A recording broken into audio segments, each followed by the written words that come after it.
dia, boa tarde, boa noite para todo mundo. Estamos começando mais um Fala Aí, aquela resenha maneira do Dribla Aí que todo mundo já conhece, que a gente tem toda semana aqui no Geral Pod, galera. Hoje estamos gravando aqui no Estúdio Geral, aqui no Centro Metropolitano Barra da Tijuca. Então você que quer gravar o seu podcast, o seu videocast, fazer a sua aula, você vem aqui, entre em contato com eles no Instagram, no QR Code que vai aparecer na tela para vocês, e você procura pelo Rodrigo, que ele vai dar todo o suporte para vocês. Temos a melhor tecnologia aqui da região e o melhor estúdio da Barra da Tijuca, beleza, galera? Temos também o Jalapeño Mexicano, nosso parceiro de comida, que fica na estrada Rodrigues Caldas, número 299, na Taquara. Fica na esquina ali com a rua Macembu, para quem não conhece, para quem é da área. E para quem não conhece, você pode pedir no delivery, também tem R$10 de desconto com o cupom DRIBLA10, galera. É isso mesmo, é limitado por CPF no seu primeiro pedido. Então você que nunca comeu ou quer experimentar uma comida mexicana, você vai lá no jalapeño.mexicano e tem novidade para vocês agora no dia 20.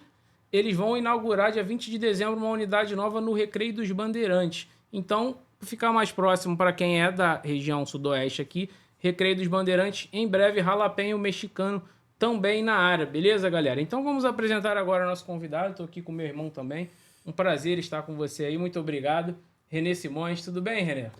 Tudo bem, prazer estar aqui com vocês e ratificando o que você falou, eu já tive aqui com o nosso amigo, no Geral Podcast aqui, é sensacional, você se sente sempre muito à vontade.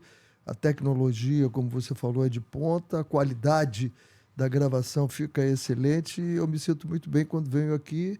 Tenho uma grande amizade, já fiz programas, fizemos a final da Libertadores aqui, ao vivo. Fizemos ao vivo a final da Libertadores aqui, o Fluminense, quando o Fluminense ganhou, e eu bati, né? Eu tinha um outro compromisso, eu saí quando ia começar o tempo extra lá, né? Mas acertou o placar. E aí eu falei, o placar é 1-0, o Fluminense ganha e tchau, um abraço no tempo extra. Bingo. E foi isso mesmo, foi 1-0. Um prazer estar aqui com vocês e essa palavra aí é absolutamente necessária, rapaz. Dribla Essa aí. palavra, dribla, é altamente necessária no futebol atual. Ou nós voltamos ao que éramos e voltamos ao dribla, vamos driblar, vamos dar liberdade para que os nossos garotos driblem. E você dá liberdade, como assim? Não existe criatividade sem liberdade. Se eu não tiver liberdade, eu não crio. Eu vou dentro de um padrão, né? Imagine você me dar uma tela e dizer assim, olha, o que você tem que pintar é um quadrado com uma bola e com um olho, alguma coisa. Que criatividade? Nada, eu já estou determinado o que eu tenho que fazer. Então, você tem que primeiro ensinar essas crianças a se sentirem livres dentro do campo e poder driblar, experimentar. A criatividade vem do experimentar. Experimenta, pô. Bota uma grande pelada com essa criançada toda, bota para jogar pelada. Eu, inclusive, tenho a teoria de que toda a base, o início do treinamento, tinha que ser com uma pelada de 20 minutos. Como é que vai ser? Quem vai para o gol? Quantos vão ser? Não sei. Resolvam aí. Resolva aí. Não é assim que vocês resolviam? Tira para o ímpar, vamos ver quem vai ganhar primeiro. Não é assim que vocês assim? resolviam? Então, nós resolvíamos o problema na rua, com o drible, com a finta, com o balanço. Agora, nós estamos todos fazendo com que as crianças toca, passa, fecha, olha o espaço. Uma criança de 6 anos, ela não sabe se limpar ainda. E eu quero dizer como é que ela vai jogar taticamente um campeonato. E eu quero dizer para ela que o time dela tem que ser campeão, senão os pais vão sair no tapa. Eu recebi, e eu tenho batido muito nisso, eu recebi, estou aqui com as fotos, só não postei ainda que ela não me autorizou. Ela já fez um boletim de ocorrência, uma mãe que foi agredida num campeonato, filho de 11 anos, Isso. pela mãe de outro garoto, porque ele deu um drible no garoto diferente e a pancadaria comeu ali, o negócio ficou feio. Então, essa palavra, parabéns por ter nomeado o podcast de vocês com Dribla Aí. É bem sugestivo. Tá aprovado, então? Tá aprovadíssimo, cara. Que bom. Já começamos com o pé direito, então, né? Receber um elogio desse, né? Não é, ainda mais do senhor Renê, não é para qualquer um. Professor Renê. Renê, vamos lá. Sua história no futebol é um pouco curiosa, né? Diferente das outras, que você começou ali na categoria de base, mas logo você quis virar treinador de futebol, né? Você não sei o motivo exatamente, você pode contar aqui pra gente, o porquê dessa migração para treinador antes mesmo de você querer ser um atleta como os outros que na sua época já tinha muitas referências, né? Técnicas de qualidade no futebol, e você optou por ser treinador. Por quê? Não, eu fui jogador. Mais de base, joguei na base de São Cristóvão, depois fui profissional do Bom Sucesso. Ah, é? Quanto tempo? É que eu era muito chato, foi um ano. Era Pedrinho, Nilo, Silva, Jair Pereira, Nilson Dias, Paulinho Picolé, que depois foi pro Flamengo, Paulinho, Jair Bisonho, Cabral. Não é da época de vocês talvez... 70, 71. Mas eu era muito chato, cara. Eu era muito chato, né? Aos 300 de Ataíde, ele dizia que o homem nasce incendiário e morre bombeiro. Hoje eu sou brigadista, né? Apago incêndio de tudo quanto é lado. Mas na minha época eu era muito chato. E naquela época o futebol era o seguinte: vai lá e faz. Vai e faz. Vai e faz. Entra ali e faz. Resolve. Mas faz o quê? Como? Por quê? E que sistema nós vamos jogar? Olha, vamos jogar 4 aqui, os 3 para frente, mas quem cobre quem? Como é que você faz? O que é uma finta defensiva? Eu nunca ouvi. O que é um freio? Né? O que é uma pressão alta, uma pressão baixa? Pô, o que é uma marcação homem a homem, marcação por zona? Nada disso te era ensinado. Você jogava, né? Mas nós tivemos grandes craques. Legal. O cara jogava mesmo. Mas eu queria saber por quê. E isso enchia o saco dos treinadores. E eu resolvi largar. Eu tinha passado para a faculdade de Educação Física na Universidade Federal. Eu disse, sabe uma coisa? Eu vou largar isso aí. Ainda joguei pela universidade, pela FERJ, que era a Federação do Estado do Rio de Janeiro. Fui campeão brasileiro universitário lá em Vitória. Mas eu não quero saber. Eu larguei. Não queria jogar. Não era jogar, não. Eu não queria saber de futebol. Eu achava um porra aquilo, cara. Você ser comandado de uma forma absolutamente autocrática, que naquela época era assim, né?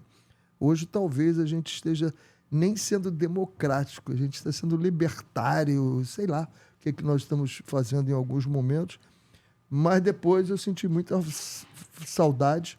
E aí comecei como preparador físico no Vasco, trabalhando com o professor Enio Ricardo Farias, grande mestre. Depois fui trabalhar no Serrano. E aí a história... E que todos os preparadores físicos, todos os assistentes técnicos não se sintam milindrados, porque cada um nasceu para ser de um jeito. E eu me lembro que um dia eu trabalhei com o grande Denilson, né? O Rei Zulu. Rei Zulu era fantástico como treinador, mas ele trabalhava na Legião Brasileira de Assistência. E ele não queria perder esse emprego. Então ele só ia terça e quinta à tarde no Serrano e dirigia o jogo no domingo.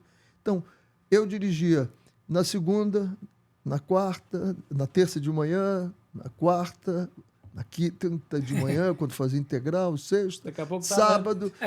Todo dia. E aí um dia eu chego do jogo, a minha cunhada pergunta assim, teve jogo hoje? O meu sogro escutava, ele estava doente, estava com câncer, escutava todos os jogos do Serrano. Foi o primeiro ano que o Serrano disputou a competição. E aí ela me perguntou, e aí, teve jogo hoje? Eu disse, teve. Ela disse, mas eu não te escutei no rádio. Eu digo, mas eu não falo no rádio. Você é que nem bigode, está nas bocas, mas por fora. E aquilo ficou batendo na minha cabeça. Eu digo, será que eu quero isso para mim? Talvez não. Nunca mais fui preparador físico. Ali do Serrano saí, já fui para o Olaria, para ser treinador do Olaria, e depois do Olaria fui para o Fluminense. Fluminense, voltei para o profissional do Olaria, aí começou a minha carreira internacional, que em 82 eu já fui para o mundo árabe, para os Emirados. E curioso, você falou lá de 70, então você tinha algumas referências já, talvez daquela Copa de 70, né? Claro, foi fantástico aquela Copa, né? Me lembro na rua, eu ganhei ovada em Cascadura, todo mundo aquele bolo depois do jogo, né? E eu me lembro que eu fiquei louco de raiva, porque alguém jogou ovo de algum apartamento E eu fui contemplado. Tomou Tive que uma vaga. a minha festa acabou cedo, que eu tive Premiado. que voltar para casa, que estava aquilo descendo. Então, e depois que você decide virar treinador para ir para o mundo árabe e tudo mais, depois de você ter passado tudo isso que você acabou de contar para a gente, tinha alguma ainda referência que você via ali já, depois disso tudo, e tipo, eu quero seguir os passos dessa pessoa, o Zagallo talvez foi um grande treinador, que você olhava assim, pô, vou seguir esse caminho aqui que vai dar certo. Eu vou dizer para você tecnicamente como a gente chama isso, é modelo-modelagem. Então, eu sempre aconselho aos meus mentorados, né, treinadores, alunos, médicos, engenheiros, CEOs, qualquer um que eu faça mentoria, eu digo para ele assim, quais são os 3 modelos que você quer seguir? Me dê 3 nomes. Aí o cara tem que me dar 3 nomes. Se for jogador, ele vai me dar 3 nomes de jogadores. Eu digo, agora me dê 3 qualidades que ele tenha e que você quer ter igual. E eu, na minha época, eu tinha o Tim. O Tim era um cara que não perdia o segundo tempo. Ele podia perder o jogo, perder o primeiro tempo, mas o segundo tempo ele não perdia. Ele dizia o seguinte, eu já vi o primeiro tempo, eu agora já sei o time deles, Agora eu vou ganhar o jogo. E ele ganhava sempre o segundo tempo. Às vezes perdia, mas foi um grande treinador. E nessa mexida de intervalo, esse era um modelo que eu queria. Sempre odiei perder o segundo tempo. Até perdi jogos, mas o segundo tempo perdi muito poucos. Alguns perdi até chorando porque perdi o emprego. Depois eu tinha o Enio Andrade. O Enio Andrade era fantástico o treinamento dele, a forma como ele treinava o time. Ele treinava o jogo para jogar o treino. Você via o time dele jogando, você fosse ver o treino dele, você via, ele treinou aquilo ali. Era exatamente igual. Então, eu sempre gostei, que a gente fala na linguagem técnica, de antecipar cenários. Né? O pessoal até falando do Felipe Luiz, Felipe rapidinho trocou, foi expulso lá o jogador e botou 3 zagueiros aqui, acabou segurando contra o Atlético, foi campeão. Antecipou o cenário. Você treina... ele fez isso. Não, você treina imaginando o seguinte, uma situação pessimista. Eu vou jogar com 10, um vai ser expulso. Né? Eu treino numa situação realista, 11 contra 11. Eu treino numa otimista, foi expulso um do time dele. Então, eu sei o que vou fazer porque eu já treinei. O Enio era fantástico ele fazendo isso. E o Cláudio Coutinho, né? O Coutinho que veio muito mais, mas foi um cara que apesar de não ser do futebol, a linguagem que ele usava, eu gostava muito da comunicação dele. Dele era a comunicação que eu gostava. Então, esses eram os 3 caras, embora eu possa dizer para você que foi o Américo Farias que abriu as portas para mim da universidade. Eu tinha que fazer um estágio como treinador, porque eu fiz o curso de treinador, 1 ano extra curso na faculdade, e tinha que fazer estágio. O Américo que abriu a porta, e o Américo foi um grande professor também, como o professor Enio Ricardo Farias também. E esse convite do mundo árabe, ele chegou para você através de quem, né? Porque já no começo da sua carreira você já conseguiu... Com 29 anos. Algo que... Já estava na Arábia. 29 anos. Que hoje a gente não vê, por exemplo. Se difícil. Tem, são pouquíssimos. Tem poucos. Hoje, mas naquela época tinha muitos, né? Eram todos. Por exemplo, nos Emirados, nós éramos talvez uns 10 distribuídos, e toda a seleção era brasileira. Depois, quando eu fui para o Catar, todos os clubes do Catar eram brasileiros, preparadores físicos. Não, eram treinador, preparador físico, massagista, treinador de goleiro, tudo. Nós éramos, no Catar, que é um país pequeno, né? Eu acho que nós éramos 90 a 100 brasileiros. Invasão. Só de comissão. Invasão. Eu usei esses dias invasão, e o cara dizia assim, você está falando da invasão aqui no Brasil? Eu digo, essa invasão não tem nada pejorativo. É um termo mesmo, é invasão. Quando eu trabalhei em Portugal, era quase uma invasão também. Nós tínhamos lá, se não me engano, nós éramos 5 em Portugal. Então, é invasão. Porque o que está acontecendo hoje aqui, com essa suposta invasão, né? Um termo que a gente está usando aqui, cara, a gente já fez muito. A vida inteira, pô. Foi o que ele comentou agora. O mundo árabe todo começou com os brasileiros. Todas as Copas foi com o brasileiro. Agora, o que a gente fala da invasão aqui, eu não sei se a gente vai chegar a esse ponto, né? Quantos nós já tivemos aqui? Talvez uns 40. Nesse período agora, de Jorge Jesus para cá, nós tivemos quantos? Uns 40. Ele virou febre. Quem deu certo? Abel. Jorge Jesus. Abel Ferreira. Né? O Jorge, aliás, foram todos os Jorge. Jorge Jesus e o Arthur Jorge no Botafogo. Sim, e o Abel Ferreira e o Voivoda. Que agora vamos ver. Como é que vai ser no Santos. Como é que vai ser no Santos. Fora isso, nós não tivemos nenhum outro. Luiz Castro estava indo até bem, mas começou bem. Aí, e saiu. Então, normal isso é cíclico. Daqui a pouco você vai ver os treinadores novos aparecendo aí, tomando seus lugares. Tá aí o Moser, que vai ser campeão agora pelo meu Curitiba. Série B. Tá aí o Barroca, que fez um trabalho excepcional no CRB. Devia ter... acesso, né? Merecia. Eu queria que ele tivesse o acesso. O último jogo dele estragou a vida dele, acabou empatando. Mas ele merecia esse acesso. E você vai ver treinadores aí muito bons. O treinador do Mirassol surgir. é brasileiro. Bom treinador, né? Rafael está fazendo um trabalho. Olha, e eu gostei de uma palavra muito interessante que o pessoal não percebeu, mas na sutileza ele falou com muita inteligência, o Abel Ferreira, porque é uma desorganização organizada. Porque o que ele faz no meio-campo dele, todo mundo roda, gira, aparece todo mundo, entra aqui, todo mundo. É o que está fazendo o Manchester City agora com o Guardiola. Muito parecido. Não marca posição, né? Muito parecido. E mais um detalhe interessante: só tem brasileiro no time. Só brasileiro. Só tem brasileiro Só no brasileiro. time. É fantástico. Fantástico. Isso. Fantástico. E jogadores que, não vou falar que ele foi escorraçado, mas ele jogou em times grandes, que foi o Reinaldo, jogou no Grêmio, no São Paulo, jogou bem no São Paulo Gabrielzinho, Flamengo. O Gabriel é uma descoberta curiosa.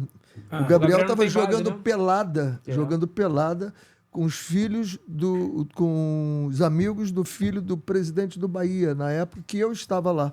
E aí vieram me falar, tem um moleque vindo peladas que era muito bom, ele vai jogar na Sub-20. Aí eu vi um treino dele na Sub-20 e eu digo, me dá, manda pra cá. Aí botei ele no profissional, ele começou comigo. Quando falaram dele, disse, olha, pode contratar no Flamengo porque é muito bom jogador. Poderia ter sido mais. O Gabriel tinha tudo para ser mais. Eu via mais nele. Gozado que agora ele está jogando completamente e jogando muito. Está jogando muito. O zagueiro dele, o João Vitor, eu fiquei impressionado com esse jogador. É jogador de primeira linha mesmo. Muito legal o time dele. Time bem ajeitado, time vai longe. Mas tem isso. Outra coisa que o Abel falou também. A camisa. A camisa facilita. Porque não tem tanta pressão o Mirassol. Você tá entendendo? Não é o Flamengo, não é o Palmeiras. É o Red Bull Bragantino. Cada minuto, exatamente. Não entendeu? Uma coisa curiosa que eu vi que o Richarlison falou no Sport TV foi que o Mirassol também, a única competição que ele joga é o brasileiro, né? E ano que vem eles vão ter o calendário mais com Libertadores. O que eu digo sempre, Copa do Brasil. Crescer dói.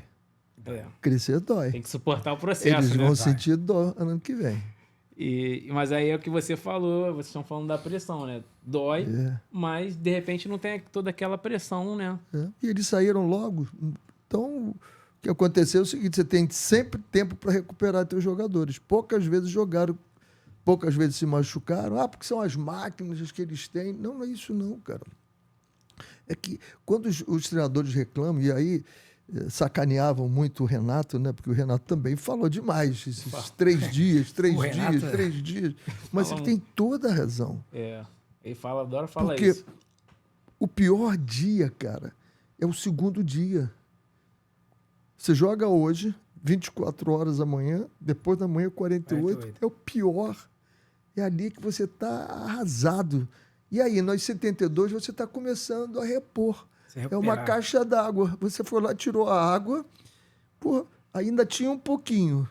Aí, daqui a pouco, baixou mais ainda o 48. Com 72 horas, começa a subir a caixa d'água de água. Aí, acontece, você joga. baixou, zerou mais ainda, vai entrar onde? Vai entrar no músculo. Você vai tirar a energia do músculo. É aí que você vai. Por isso é que tem tantas contusões musculares. Você tem por isso. Porque você vai tirar a energia. Não tem dentro da caixa d'água, você vai tirar onde? Não tem reserva, você vai lá dentro do principal, naquele que separa, que é dentro do músculo, e aí o músculo estoura. Agora, antigamente, na década aí, talvez quando você foi treinador 80, 90, tinha tantos jogos assim como tem hoje também? Eu, por exemplo, quando trabalhei no Bahia, em 89, eu tive, porque o Bahia tinha sido campeão brasileiro. Então eu tinha o Campeonato Baiano, eu tinha a Copa do Brasil, eu tinha a Libertadores, o Brasileiro e os amistosos. Todo mundo queria... Não, dentro, todo mundo queria ver o Bahia. É, o campeão, impressionante, né? cara. O Bahia estava, né? Tava, o Bahia era o Bahia. Então... Tinha Copa do Nordeste? Era loucura. E aí o que acontecia... Não tinha Copa do Nordeste ainda, não. E aí o que acontecia? Você tinha que mexer no time, né? Nós fomos até muito bem na Copa Libertadores. Perdemos num jogo que eu agradeço ao meu grande amigo, adoro ele, mas sempre falo isso, do Arnaldo César Coelho. Ele deixou um jogo Internacional e Bahia, em que nós tínhamos perdido de 1-0, tínhamos que ganhar em casa, num lugar onde a bola não rolava. Não rolava. E eu dizia, Arnaldo, a bola não rola. Eu não tenho ordem para suspender o jogo, eu tenho que dar o jogo. Arnaldo, não é possível, isso é um crime, Arnaldo. E ele disse, eu tenho que dar o jogo. E, se eu não me engano, José Roberto Wright era o mesário. Ele era o quarto árbitro. Naquela árbitro tinha o quarto árbitro. Eu acho que foi ele. Mas eles deram o jogo e aí não teve jeito, cara. Não teve jogo. 0-0. O Charles driblou o Tafarel, botou para dentro do gol e ela parou em cima da linha. Em cima da linha. Esses dias passaram muito. Não entrou. Como ia entrar? Não tinha como, cara. Tinha que fazer ligação direto o tempo todo. Não tinha jogo. E o time do Sul adorando isso, né? Não, eles sabiam, né? O time do Sul sabe jogar assim, né? Lá de cima. Muita força, né? Lá não. E meu time era um time rapidinho, leve. E quando você for pro Catar, qual o time que você foi lá? Eu trabalhei no que o Arthur Jorge está agora. Eu fui pro Al Rayyan. Uhum. E o Al Rayyan tem uma história muito interessante, que ele tinha subido da segunda divisão e o Oswaldo de Oliveira trabalhava no Al Arabi. E aí o Oswaldo me indicou para trabalhar no Al Rayyan. E eu hoje comentei com alguém o que o Vojvoda está passando no Santos agora. Porque eu acabei o primeiro turno, eu estava em último lugar no campeonato. Último lugar. E aí, isso era 89. O Sheik me chamou para uma reunião e eu avisei a minha comissão técnica. Prepare-se que vamos ser demitidos. Vamos arrumar as malas. Demitidos. Arrumem suas malas. Chamou... E aí, quando cheguei lá, o Sheik me perguntou, coach, o que está havendo? O senhor tem visto o jogo, Sheik? Ele disse, tenho. Nosso time está jogando mal ou bem? Às vezes joga bem, às vezes joga mal. Digo, deixa eu dizer uma coisa para você, e isso eu falo nas minhas palestras, todas as palestras que eu dou para os corporativos, né, para as empresas, eu digo sempre, aonde existe duplo comando, você está fadado ao caos. Fica dividido, né? Não tem como, jeito, não tem jeito. É muito ruim. O que acontecia? Eu tinha um jogador de 39 anos chamado Mansur Muftá. E ele, durante décadas, ele foi o melhor jogador da Ásia. Não era só do Catar, ele era o centroavante da seleção e o melhor jogador da Ásia. Ele tinha uma fileira de Mercedes-Benz na casa dele que ele ganhava toda hora. E o que acontecia? Com 39 anos, né, devia ser talvez até mais do que 39, porque lá eu tive jogador meu que não podia jogar no Catar na Sub-23. Aliás, não podia jogar na Sub-21. Ele tinha que jogar no primeiro time, mas quando chegava o jogo internacional, ele jogava na Sub-21. Na Sub-20, aliás, ele jogava na Sub-20. Aí eu perguntava, mas deixa, esse é o passaporte dele, não liga. Mas lá no Catar não podia, que todo mundo sabia que ele não tinha aquela idade. Então, talvez o Mansur tivesse mais do que 39. E eu cheguei, peguei os garotos, fiz um time muito rápido, transição rápida, recomposição rápida, troca, movimentação. E quando esse mesmo time jogava sub-23, que você jogava 2 campeonatos. Ele jogava muito esse time. Mas quando ia jogar no primeiro time com ele, esse time caía porque ele mandava devagar, devagar, não quero correr tanto, devagar, devagar. E aí eu falei para o Sheik, eu disse, olha, Sheik, nós temos um duplo comando. Ou você me manda embora agora, resolve o problema, ou você vai no vestiário amanhã e diz, quem manda sou eu. Ele foi no vestiário e disse, olha, quem manda é o treinador. E aí eu pude botar o Mansur Muftar no banco. Ele se convenceu de que ele podia nos ajudar e me ajudou, fez gol pra cacete. Quando ele entrava, pô, todo mundo tinha medo dele, cara. E quando ele entrava, ou 45 minutos, ou 30 minutos, não tinha jeito. 1 ou 2 ele ia aguardar, porque ele era muito bom jogador. E aí, sabe o que aconteceu? Nós fomos campeões. Conseguiram ainda? Nós ganhamos o segundo turno todo, cara. Fomos campeões. Porque não é possível o teu time olhar para você e dizer assim, tudo bem, o que você fala eu entendo, mas não dá para fazer porque... E ele aqui? Pô, e aí eu vou e te tiro. Aí você diz assim, e ele ali? Como é que você faz? Então, é muito complicado quando você tem duplo comando na equipe. Todas as vezes em que eu me dei muito bem na minha carreira, eu tinha um presidente forte, muito forte. Sempre do teu lado, né? Sempre, sempre. Diz assim, você é o homem. Aconteça o que acontecer, você é o homem.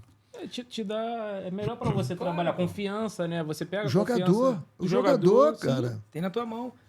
Ô, René, e você ficou lá por quanto tempo? Quantas temporadas, né, no caso? No Al Rayyan, eu fiquei 89, 90, 90, 91. 3 temporadas, mais ou menos. 91 eu voltei para cá. E aí, quando eu voltei para o Al Arabi. 93, 94, temporada. E aí, é aquela história que eu falo de perder o segundo tempo e perder o emprego. Na temporada no Al Arabi, eu fui trabalhar com o Oswaldo de Oliveira. O Oswaldo já estava há anos lá. E a pessoa, profissional, tudo. Esse problema agora com ele. Quem conhece o Oswaldo sabe que aquilo ali foi uma fala sem a conotação de ofensa, mas mal colocada no momento. É isso. Teve mais nada do que isso. Ele não quis ofender. Não, tanto que ele disse, se tivesse que ter um estrangeiro, eu escolheria você, porque você é o melhor do mundo. Ele falou isso. E fui trabalhar. Falou.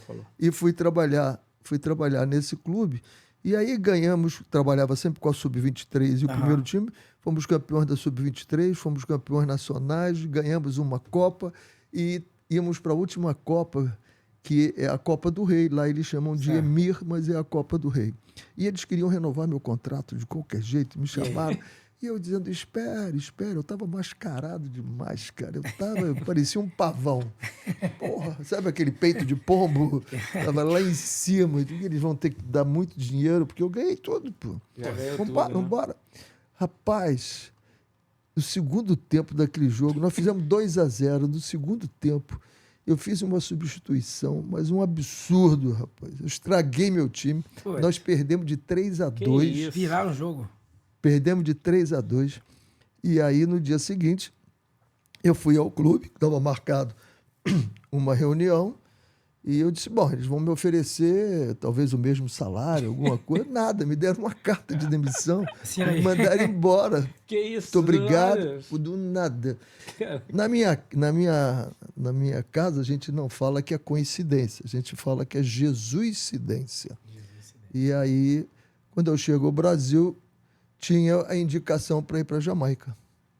A indicação. Eu fui indicado pelo João Avelange para ir para a Jamaica. Não queria ir no início, mas depois foi uma benção, um rolo. Né? Foi fantástico. Mas você não queria ir por quê? Porque se dá um tempo? Não, porque eu tinha estado lá. Você já estava... Em 89, antes de ir para a Copa do Mundo da Arábia Saudita com a seleção brasileira aqui, nós fomos fazer um giro. Jogamos em Caimã, jogamos na Jamaica e iríamos jogar em Trinidad e Tobago. O jogo de Trinidad e Tobago foi cancelado e antigamente não era como agora. Passagem, você troca, faz, voo. Não. Estava marcado, saiu daqui marcado, só vai voar no dia que estava marcado. Então nós ficamos 8 dias na Jamaica. E eu Quanto sabia, tempo? 8 dias. eu sabia que a Jamaica era abaixo de zero, né? Lembra daqueles dos carrinhos do trenó? E eu digo, Jamaica não não tem é pra nada. O que eu vou fazer na Jamaica? Tá maluco, pô, não vou. Mas aí o presidente me convenceu de ir e eu fui. Fui E deu super certo. e deu certíssimo, cara. No total, de Jamaica, você ficou quantos anos lá? 6 anos. 6 anos. 6 anos. Não queria ir. Não queria ir. E hoje em dia, eu agora, o que eu sofri com esse furacão aí foi demais. É. E eu cheguei lá, não tinha nada. Eu tive que fazer tudo, pô. Não tinha estrutura? Como é que era a Nada, estrutura? Nada. A federação era num ginásio de esporte, uma salinha. Todas as federações tinham uma salinha naquele andar em cima do ginásio de esporte. Horrível. Eu botei um pé e tirei e disse, aqui eu não entro. Quem pode me arrumar um escritório? E aí me arrumaram um escritório, primeiro mundo lá. Digo, agora eu posso receber aqui os empresários, né? os grandes comerciantes aqui, os políticos, todo mundo. E aí começamos a montar, né? Quem é o setor de comunicação? Não existia setor de comunicação. Como é que é a administração? Não tem administração. E o marketing daqui? Não existe o marketing daqui também. Como é que funciona o welfare, né? O que apoia os jogadores quando eles viajam? Tudo também não existia. E aí nós fomos criando aos poucos. Criamos um projeto Adopt a Player. Cada empresa adotou um jogador para pagar. Já melhorou. Arrumei um patrocínio da American Airlines. Podíamos viajar o mundo todo. Fazia amistosos, porque provavelmente ninguém queria jogar com a Fizemos mais Jamaica, de né? 130 jogos esse tempo todo. Nós jogamos. Só aqui no Brasil, a primeira vez que eu vim, nós fizemos 18 jogos. 17 perdemos. 8-0, 7-0, 9-0. Mas Aí o vale último intercâmbio. eu me precavi para não perder. Eu chamei o cara e disse, vamos arrumar Eu estava em São Paulo, em Rio Claro, cidade de Rio Claro. Sei, interior. Professor Walter Gama, Alfredo Montesso, Gladstone Ananias. E aí eu disse, olha, me arruma um jogo perto aqui em Minas. Pega o nome, uma fábrica. A gente bota o nome da fábrica, Futebol Club. E vamos jogar. Que dia é o jogo? Domingo. Que horas? Começa o jogo 8 da manhã. Esses caras vão chegar bêbados aqui. E os árbitros vão no ônibus com a gente, que nós alugamos um ônibus e rodamos tudo. E os árbitros foram no ônibus Já conosco. foi tudo já planejado, cara. Empatamos 47 do segundo tempo, 1-1. Os caras vão chegar bêbados. 1-1. Mas foi Foi mais ou menos isso, né? foi a grande virada, foi isso. Foi esse Confiança, tour aqui né, no cara? Brasil. Não, foi fazer análise, né? Sim. Porque existe na administração o seguinte, quem mede controla, quem controla melhora, quem melhora surpreende. Então, nós voltamos para fazer análise de tudo que foi feito no Brasil. E aí, a primeira análise, nós dávamos 120 passes por jogo. 120 passes por jogo, com 70% dos passes errados. Nós dávamos 36 passes certos em 90 minutos.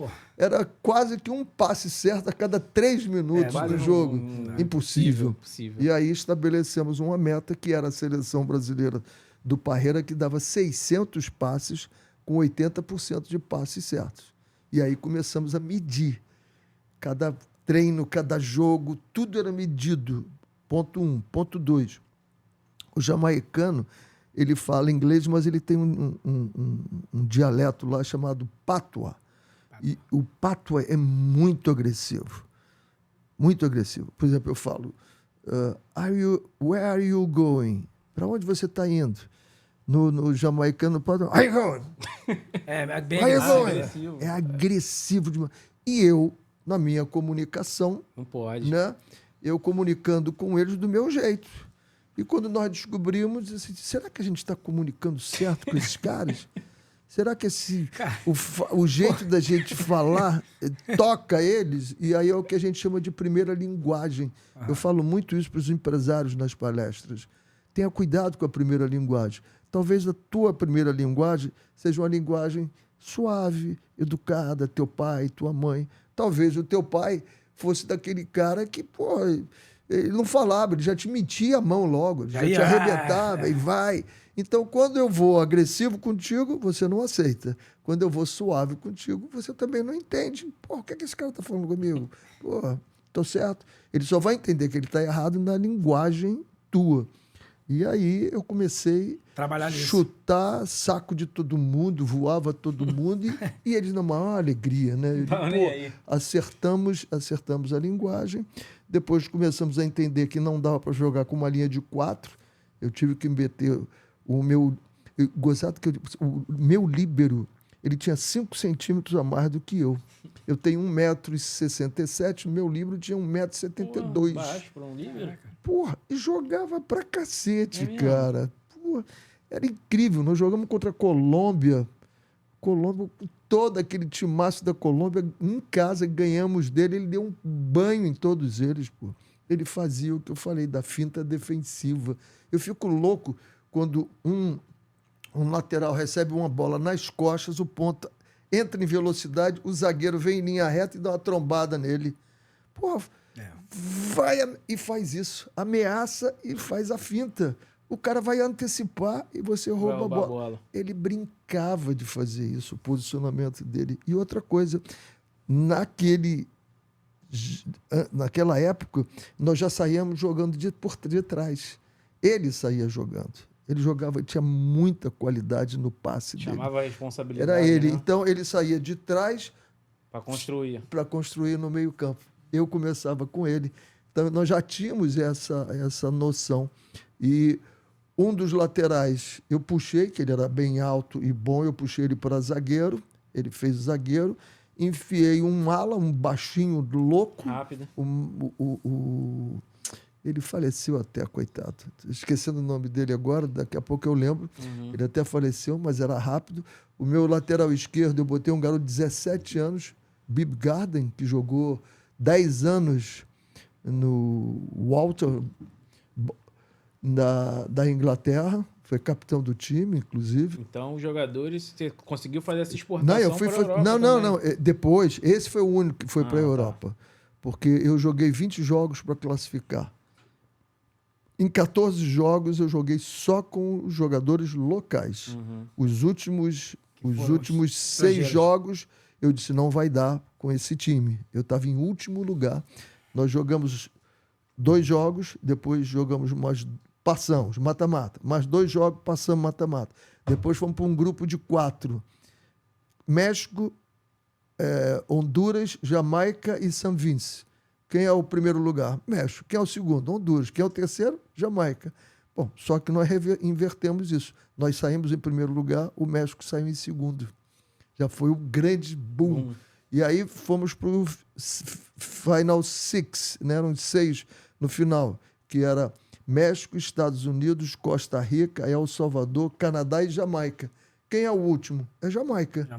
Eu digo, bom, agora eu tenho que cuidar. E aí, joguei o primeiro jogo com os Estados Unidos 0-0, perdi 3-1 para Costa Rica, empatei de 0-0 com o Canadá e perdi de 6-0 para o México. Aí eu digo, bom, agora eu estou em último lugar com 2 pontos, não dá para esse time, eu tenho que reforçar. Tem que contratar. Aí eu fui à Inglaterra e peguei 3 jogadores, Fitzroy Simpson, Paul Hall e Dion Burton, e botei os 3 no time, e aí é o que eu às vezes falo da seleção brasileira. Esses 3 caras, no início, primeira semana, eu tive que chamá-los e dizer assim, vem cá, vocês pensam que eles estão aonde? Porra, porque o cara vira jamaicano. Ele estava treinando igual os outros. Não, eu trouxe vocês para botar o profissionalismo que vocês têm. Tem que botar aqui. Se é para vocês ficarem igual os meus, eu fico com os meus, vocês vão embora, pô. Sim. Então, é isso que a gente precisa, que os nossos jogadores brasileiros, quando venham, eles venham com a cabeça lá de fora. Com a cabeça lá de fora. Que é feito lá. Porque quando junta todo mundo, e aí todo mundo, e aí festa, nada, pô. Não tem festa, não tem nada. E aí, com eles, eu tinha 3 jogos em casa e ganhamos de 1-0 de El Salvador, Dion Burton. 1-0 contra o Canadá, Dion Burton. 1-0 contra El Salvador, acho que foi o Andy William e o Dion Bort. Depois empatamos com El Salvador fora, 2-2, Dion Borton e Paul Hall. E empatamos com os Estados Unidos 1-1, o Dion Borton fez gol fora. E aí em casa contra o México foi 0-0. Então foi uma decisão uma série invicta, acertada. Né? 5, 6 jogos aí, depois em que casa, você agregou o jogador. Em casa nós não perdemos nenhum jogo. E pior do que isso, tomamos nenhum gol em casa. Aí. Nenhum gol. Aí, os Quando eu adversários jogava começam a ver fora, diferente, né? quando eu jogava fora, eu jogava 5, às vezes 4-1. 5-4-1. Com a linha atrás. Isso, minha linha atrás segurava. Mas quando chegava em casa, eu soltava minhas crianças dos lados. Tá jogando em casa, tem que ganhar o jogo. Jogava, e mesmo assim nós não tomamos gols. Foi muito legal isso, cara. Muito legal. Como E às vezes você acha que manter a tua linha aqui atrás, você fica defensivo, ou você manter a tua linha lá na frente, você vai perder a tua defensividade. Não, porque aí o cara não conseguia sair jogando, a gente estava perto do gol o tempo todo. Eu me bato muito nisso. O pessoal aqui no Brasil, assim, o pessoal só consegue marcar lá na frente 20 minutos. Eu digo, mas por quê? Por que só 20 minutos? Dizem que cansa, né? Cansa aqui. O problema é na cabeça, não é no físico. Porque eu tenho um campo de 105. Se eu vou marcar em 52,5, né? Eu vou marcar metade. em 52,5. Eu só vou correndo nos 52,5. Agora, se eu tenho que correr nos 105, eu corro muito mais, pô. Claro. O problema é mental. É você não perder o foco. Porque você vai ter que correr muito sem a bola. Não vai deixar, e pega, aquilo fica acelerado. É a intensidade mental que te cansa. E como a gente não treina, tá aí 2009, por que o Flamengo fez toda a diferença? Porque o Jorge é louco no treinamento dele. Tanto que a nossa intensidade... Esse time jogava assim, 90 A minutos. nossa intensidade no futebol brasileiro melhorou muito depois do Jorge Jesus. Temos que reconhecer isso. Por quê? Porque é o treino. Eu não consigo fazer... Faz você. Todo dia você vai correr de segunda a sábado, você vai correr 1 hora num ritmo de 3 quilômetros a cada 10 minutos. Aí chega no domingo, você quer correr essa mesma hora, mas num ritmo de, não é 3 quilômetros, de 6 quilômetros, dobrado. Teu coração não vai aguentar. Não dá. Não vai aguentar. Dá. Então, o problema é esse. A intensidade com que a gente joga hoje em dia aumentou muito. Os jogos têm estado melhores. Nisso aí, eu acho os nossos jogos estão melhores. Um detalhe, estamos errando mais tecnicamente. Muito passe errado, muito. Por quê? Porque a pressão é muito grande. O cognitivo, né? O cognitivo é tudo... E às vezes passa daqui até aí. Que muito. Pelada que você não erra. Muito. Porque a intensidade... E aí você tem que começar a pensar. Como é que está o futebol? O futebol está quase homem a homem, cara. Pega o futebol da Europa agora, é quase homem a homem. Você pega um Bayern de Munique e vê o Flamengo com a dificuldade que teve e não fez um mau jogo. O jogo foi bom. O jogo foi bom. Aquelas 2 bolas do Luiz Araújo ali, o Flamengo estava bem. Sim. Porque o Flamengo está treinando assim. O Felipe treina assim. Então nós estamos melhorando, né? Nós estamos melhorando a intensidade. Quando você vê um Mirassol jogando, o Bahia jogando agora, como é que o Bahia joga. Então, eu acho que nós estamos no caminho. Nós estamos no caminho. Temos que corrigir muita coisa? Sim. Dribla aí. O Palmeiras revertendo uma virada de 3-0. Fantástico. Fantástico. Ali o Abel... Não, ali foi. O Abel ali deu uma aula... que tentou fazer contra o Mirassol agora a mesma formação, mas aí não conseguiu. O Mirassol com bom time do Mirassol. Mais qualidade. O Mirassol jogando em casa, tudo isso. Agora, ele deu um nó. Quando ele botou um 3-2-5, foi isso que ele fez. Ele fez 3-2-5 e às vezes que era o Fux saía às vezes também, ficava com 2-3-5. Fux fez um gol. Fez um gol. Foi isso. Então, o que aconteceu foi o nó que ele deu em cima. E aí, primeiro, pegou de surpresa. Né? Pegou de surpresa o Thiago Nunes. Pegou de surpresa o outro time. Não tem tanta qualidade assim. Não tem. Não tem aquela altitude lá que ajuda eles pra muito, cacete. Né? E aí a intensidade foi muito legal. Fiquei muito feliz. Eu ainda falei, se o Palmeiras fizer 2 gols no primeiro tempo, esquece. E aconteceu. Agora, para a gente continuar falando aqui do futebol exterior, como é que foi tanto no Catar como na Jamaica? E você pode puxar para os outros países que você foi, Honduras também, né? Honduras não. Honduras foi interessante, que eu assinei contrato com o presidente da federação. Lá fui a Miami, assinei o contrato e vim para o Brasil. E as eleições seriam 3 dias depois. E ele dizendo assim, não vai ter nem eleição, pô. Mas um ex-presidente do país, 2 dias antes, resolveu se candidatar, ganhou a eleição. E aí? E aí ele ligou para mim e disse assim, agora o que eu faço? Eu digo, olha, por mim tu não faz nada, pode rasgar um contrato. Papel, não vale nada. Se o homem quiser aí, eu vou. Senão, eu rasgo o contrato. Não, nem foi, então? Mas eu assinei... Não, Honduras eu nem fui. Só assinei o contrato, mas não fui. Recebeu alguma coisa? Não ia fazer isso com eles. Né? Não trabalhei. E Irã teve também? Irã fui. Costa Rica? Irã eu fiquei 1 ano e meio no Irã. Muito legal, cara. Eu gosto muito principalmente do povo iraniano. Da cultura deles. Não é da cultura, eu gosto da família. Sim. Porque eles são famílias, né? Um pouco diferentes do mundo árabe, lá do Catar, dos Emirados. Eles são mais diferentes nesse aspecto, né? Por exemplo, você não vai na casa de alguém e vai entrar na casa dele, onde está a mulher dele, a filha dele. Não, ele vai ter a casa dele e vai ter uma outra casa onde ele vai receber os amigos. Vai receber os amigos. Os amigos. Já o iraniano, não. O iraniano... Tanto ele vem na tua casa, como você vai na casa dele. Tradicional pra gente, né? Uma coisa mais normal. É meio normal. Nunca vi absolutamente nada que me assustasse. Nunca vi um assalto, nunca vi um tiroteio, nunca vi nada. Ele disse assim, mas lá é um país que as mulheres são totalmente livres. Não. Aí você tem algumas restrições que está terminando agora. Está terminando. Elas estão lutando por elas terem voz. Mas eu fiz aula, porque eles não falam árabe, né? Eles não são árabes, eles são farzes, né? Eles são...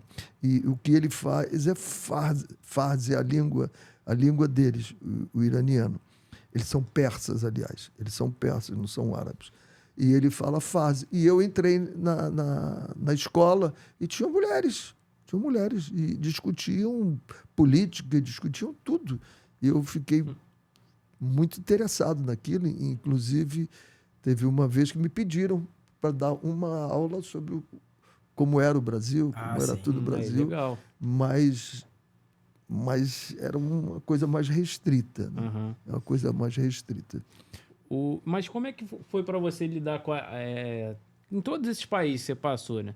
Mas a língua deles, né? Que talvez seja um entrave... Você, como comunicador, você trabalha com um jogador ali, com 23 ou 25, não sei, o elenco, na seleção, no clube, lá fora, para você chegar e falar a linguagem deles, assim. O inglês, talvez, ali você já soubesse por estudar, alguma coisa assim, mas no Irã, por exemplo, não... Não, ele não tem a língua... No mundo árabe foi sempre o inglês, eu nunca tive intérprete. No Irã eu tinha 2 intérpretes. Eu tinha o Amir, que morou aqui no Brasil e falava português. Então, dentro de campo, eu falava em português e ele traduzia. Tem uma coisa até muito engraçado 2 vezes isso, né? Porque eu tinha um jogador que chamava... Peidaí. E o outro se chamava Merda Poladi. Merda, mas é com H. MEHDA. É um merda sofisticado. Merda Poladi. E isso ficou engraçado porque quando eu contei aqui, as minhas sobrinhas pequenininhas, de vez em quando falavam merda, minha sobrinha ia em cima. Não, é um jogador do tio Renê e tal. E teve um jogo que nós fomos jogar na Tunísia. E o Golamin era meu centroavante. E aí estava 0-0, eu no intervalo. Eu disse, Golamin, legal, tudo bem, ótimo, mas eu vou dar uma mexida aqui agora, tá? Eu vou botar um merda e tal. e você vai sair. E foi embora. A sorte é que o vestiário, você atravessava o campo todinho, que o banco era do outro lado. Aí, quando eu olhei, estava o Golamin na bola para dar a saída. Ué? Eu disse, o Golamin saiu. Eu chamei o Amir, vem cá. Conta quantos jogadores nossos tem aí. Aí ele falou, tem 12. Eu digo, e pode jogar com 12? Ele disse, não. Eu disse, pô, o que houve? O que o Golamin está fazendo aqui? Ué, você disse que ele jogou bem? Ele disse, não, pô, isso aí a gente fala para dar uma ajeitada. Eu pedi, Golamin, vem cá. Eu digo, avisa para ele que ele está saindo, que entrou o outro. Aí ele saiu. E nas entrevistas eu tinha um que traduzia de inglês para o Farsi. E isso era ótimo, por quê? Porque às vezes eu falava alguma coisa, ele traduzia, aí alguém lá, algum jornalista que sabia inglês, disse, não, ele não falou isso não, ele falou isso. E aí, então... Ajudou muito. Ajudava muito os dois, porque é importantíssima a comunicação. Sim, é o Nós principal, vimos há pouco tempo o Filipão falando que no Chelsea o grande problema que ele teve foi a comunicação. Que ele não tinha inglês, ainda mais o Filipão, né? Que é um cara que motiva, levanta o time, tudo isso E já vinha de muitas boas passagens, né? Campeão do mundo, boa passagem por Portugal. E você vê o que eu te falei da comunicação com a Jamaica. Né? Embora eles, o inglês, falam perfeitamente, entendiam o meu inglês perfeitamente, mas a agressividade deles tinha que ser diferente. Então, a comunicação é importantíssima. O jamaicano fala só inglês? Em inglês e o Patois. Patois é o dialeto deles. É um inglês contrátil. E o que você mais aprendeu nessas seleções assim, que você... termo de seleção, assim, em que você leva até hoje para você em suas palestras, em liderança, tudo que você viveu ali nesses ambientes diferentes que é trabalhar no seu próprio país, né? Olha, a palestra que eu dou atualmente nas empresas, campeão dos sonhos impossível, líder impactante. Por que eu falo isso? Porque imagina você ir para um país de 2.500.000 habitantes, uma ilha, né? Em que a federação não é profissionalizada, o futebol não é profissional, o esporte número 1 não é o futebol. Os teus jogadores disputam uma liga que não é profissional, é amadora. Uns são motoristas de táxi, outros carregadores de mala, outros são barman, outros trabalham na administração, outros não trabalham, não estudam, não fazem nada. Então, eu faço para você esse convite agora. Olha, eu quero te dar esse conjunto de coisas que eu estou te falando para você ir para uma Copa do Mundo. O que você diria para mim? Bom. Não, você diria para mim impossível. Não, com esse material não dá. Tá louco. Impossível. Impossível. Não, vou para a Copa do Mundo? Não, você vai dizer, vamos para a Copa do Mundo. Não, você tem que fazer um time. Primeiro, não tem um time. Não tem. É impossível. Então, o que isso foi me mostrando? Que não existe essa história do impossível. É impossível agora, mas daqui a pouco pode ser possível. Se você trabalhar, você chega lá. Depende do que você vai fazer. Tá? Depois você tem que impactar. Né? Isso é uma coisa que eu falo sempre. O treinador tem que ser um líder que ele impacta. O CEO tem que ser um líder que impacta. Você chega no lugar e tem que impactar. E foi esse impacto que eu fui causando. Por exemplo, eu não aceito. Se eu aceito entrar naquela sala, eles iam me ver como mais um. Ele é mais um. Então, para completar só. Em algumas situações, você não pode ser um mais um. Você tem que ser aquele cara que todo mundo olha assim, o que está acontecendo? Alguma coisa está estranho aqui. Por que ele não quis entrar na sala? Não quis entrar na sala por conceitos. Não é por vaidade, não é por orgulho, não é nada disso. Simplesmente por conceito. Porque um grande empresário que tem uma sala maravilhosa, ele não vai sentar naquela cadeira comigo. Então, são os conceitos. O primeiro treino que eu dei na Jamaica era todo mundo, cada um com uma camisa. A roupa do corpo. Pô, parecia time de refugiados, né? E foi o que você falou da Jamaica, que construiu tudo, né? Que se talvez Tudo você refugiado. chegasse lá e... Se eu aceitasse... Do jeito que foi... Eu dei o primeiro treino daquele jeito, no campo que foi, com 5 ou 6 bolas. Se eu aceitasse no dia seguinte a mesma coisa, os jogadores iam olhar para mim e dizer assim, ih, é a mesma coisa. Não, amanhã não tem treino. Se não tiver material para todo mundo, se não tiver bola, se não tiver um campo um pouquinho melhor do que esse aqui, não tem treino. Não tem treino e não vai ter. Então você tem que impactar. Eu fiz isso no Olaria. O líder tem que impactar. Eu, quando fui trabalhar com os juniores do Olaria, primeiro treino, o roupeiro virou um saco de material e parecia carniça voando para pegar um pedaço de meia, pegar um calção melhor. Eu olhei aquilo e digo, meu Deus do céu, que loucura, rapaz. No dia seguinte, eu cheguei na hora do almoço e eu precisava daquele emprego. Eu fui lá, peguei o saco, botei do lado de fora, joguei álcool e taquei fogo, cara. O presidente do clube era o Edmundo Cigarro. Era um dentista, anos no Olaria. Ele me chamou na sala dele, ele botou o dedo no meu nariz. Quem você pensa que é? Eu, meu Deus, me ajude. Não posso perder esse emprego, meu Deus, me ajude. E aí eu disse para ele, eu não sei quem eu sou, mas eu sei o que os jogadores pensam que são. Eles pensam que são nada.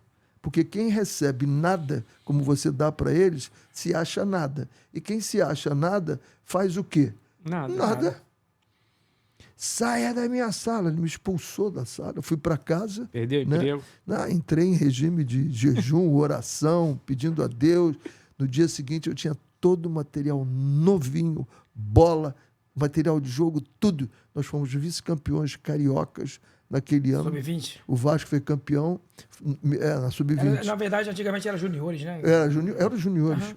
E por quê? Porque os jogadores olhavam para mim e assim, esse cara é diferente.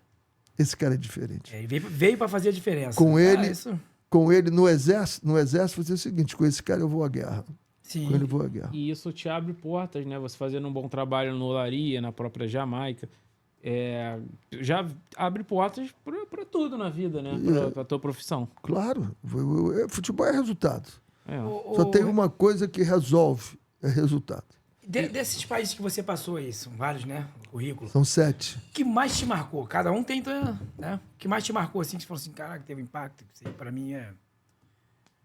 Rapaz, o que mais me marcou é o preconceito. É o preconceito.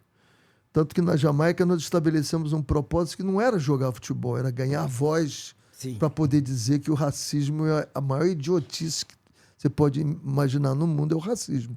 É você achar que o cérebro de uma pessoa é diferente porque ele tem uma cor branca ou amarela ou negra. Esse eu vi. Depois eu vi no Irã. No Irã eu vi isso também. Uma vez no aeroporto de Paris, no Charles de Gaulle. Todo mundo foi encaminhado para um lugar. Quando eu olhei, minha delegação encaminhada para um outro com grades proibindo a gente de passar ali. Eu fiquei louco, cara. Eu fui para cima dos policiais, foi uma confusão danada. Por quê? Porque eram iranianos. Depois eu vi, na Itália, minha esposa, o presidente da federação, a namorada dele e o secretário-geral. Todos passando no raio-x com as malas. Eu passo, tudo bem, minha esposa passa, tudo bem, para dele, para, os outros 4 param. Eu peguei a minha mala da minha esposa e voltei e botei lá. Cara, o que você está fazendo? Eu digo, estou botando aqui. Por quê? Nós somos do mesmo grupo. Saia daqui, senão eu lhe prendo. Eu digo, então pode me prender, pô. Porque eu sou desse grupo. Se você acha que eles têm alguma coisa, eu também tenho, porque eu estou junto deles. Sim. Então, essas coisas, as coisas que mais me marcaram foi exatamente essa desse preconceito, essa discriminação, seja racial, social, econômico, qualquer tipo de discriminação, isso me machuca muito. E todos os países que você passou tinha alguma coisa disso? Tinha, no Irã teve, como eu falei. Né? A Jamaica também. Jamaica o tempo todo. Jamaica, em Miami, os cachorros não estão lá na onde você pega a mala, não. Às vezes eles estão na porta do avião. Você já sai sendo cheirado. Bom dia, eu entro. Sai sendo cheirado. De fato, é um negócio que antigamente, hoje pode ser que até tenha menos, né? Mas você imagine isso na década de 80, 90? Nossa. Loucura, cara. Não tinha câmera, e eu até recebi umas críticas, porque quando eu contei essa história, eu falei assim, eu não conheci o racismo no Brasil. Para mim, eu nasci no Morro, em Cavalcante, jogando futebol, trabalhando em futebol, branco, amarelo, negro, preto. Tudo misturado, salada de fruta. Tudo misturado, cara. E aí, quando eu falei isso, eu levei tanta pancada, porque existe o racismo no Brasil, o racismo estrutural. Gente, eu estou dizendo que eu não sentia. Eu fui sentir quando eu trabalhei na Jamaica. Aí eu senti, cara. Aí, quando você começa a se apaixonar pelo trabalho e ver tudo isso, como eu senti na seleção feminina também, quando eu trabalhei, a discriminação que havia era uma coisa horrorosa, pô. Uma coisa horrorosa. E eu fui acabando com aquilo, trabalhando com ela, digo, olha, nós temos que mudar o comportamento. Jamaica, nós temos que mudar o nosso comportamento.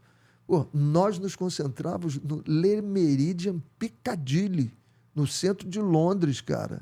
Não é qualquer um consegue se concentrar lá, não. E eu consegui levar a seleção da Jamaica e concentrava. Eu parava na entrada do hotel e dizia para eles, é aqui que nós vamos concentrar. Agora, na saída, eu vou receber um relatório, hein? Todo o hotel, eu tinha um bolo de relatórios assim dos hotéis. As meninas foi a mesma coisa. Eu disse, olha, o que eu recebi de vocês é que o problema são vocês. Eu não acredito nisso.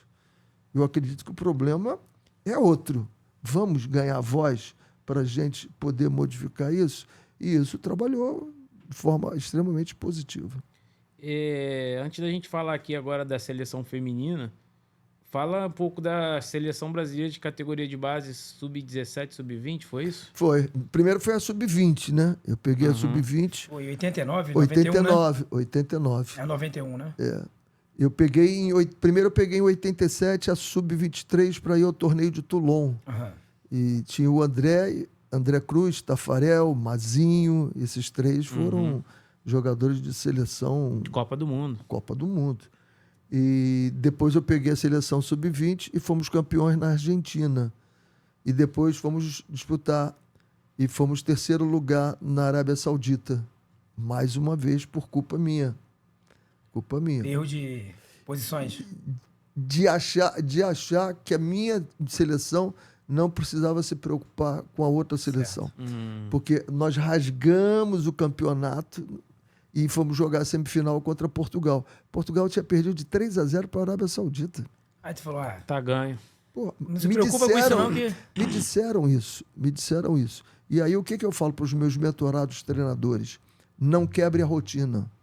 Porque quando você quebra a rotina, o jogador está te olhando o tempo todo. O tempo todo. E na véspera daquele jogo com Portugal, o Carlos Alberto Parreira, que era o técnico da seleção principal da Arábia Saudita, foi me visitar. Hoje, poderia meu pai e minha mãe, que já não os tenho mais e amo tanto, eu ia dizer para ele assim, aguardem que primeiro eu vou fazer a minha reunião com o time, depois eu atendo vocês. E eu fiz sala com o Parreira. Deixei a minha seleção reunida lá com meus assistentes. E os jogadores perceberam que o treinador não está preocupado com o jogo, já ganhamos o jogo. E o meu time foi extremamente relaxado, incompetente naquele jogo e perdemos o jogo para Portugal de 1-0. Foram eliminados. Fomos disputar o terceiro lugar com os Estados Unidos. Sim. Aí recuperamos, ganhamos de 3-1, fomos em terceiro lugar. Mas aquele título era nosso. Estava na mão, né? Era nosso. Eu não podia nunca ter feito o que eu fiz, pô. Nunca modifique a sua rotina, principalmente em jogos tão importantes. Porque a hora que você modifica o nego diz que o jogador é burro. Eu sempre digo assim, vocês estão equivocados. O jogador pode não ter uma formação acadêmica, um estudo, mas a inteligência dele e principalmente essa percepção do que está à volta dele, ele sabe quem está com ele sabe quem está tirando vantagem dele, ele sabe um monte de coisa no grupo dele. Pode ser até que quando ele saia do clube, ele deixe alguém fazer a cabeça dele diferente. Mas lá, ele observando... Sabe, né? Ele sabe. É todo dia, né? É todo dia, cara. Ele sabe. Ele mudou o comportamento. Isso acontece até hoje, cara. Isso é normal. Acontece. Se o treinador mudar o comportamento dele, o jogador vai mudar o comportamento dele. Isso reflete dentro de campo? Totalmente.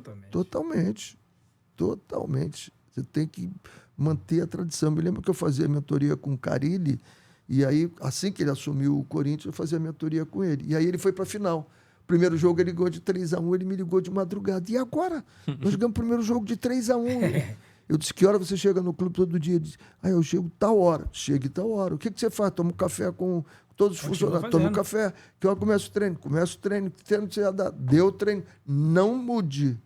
Não mude a sua fala, não mude as suas brincadeiras, não mude nada. E aí, tanto que... Por que eu posso falar dele? Porque ele acabou sendo campeão e ele me mencionou. Na entrevista, ele falou assim, pô, o René me deu um toque muito legal. Jorge Jesus era assim. É assim, né? Não muda nada. Nada. Tá Jesus louco. tem uma fala que ele falava assim, poupar pra quê? Você lembra disso? Aí eu tive uma discussão com ele, porque... Foi? Ele me falou isso. Eu não sei por que poupa um jogador. Eu digo, calma, que você tem uma vida diferente dos outros.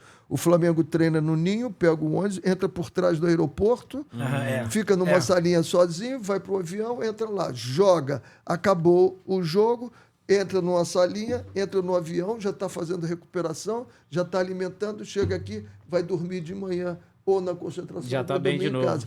O outro time não. Ele treina, ele vai pro aeroporto, normal. 2 horas e meia, 3 horas, fica lá esperando, torcedores agradando ou enchendo o saco deles. Ele vai ali e come uma batata frita, toma um milkshake, come um sanduíche, já vai fora da alimentação.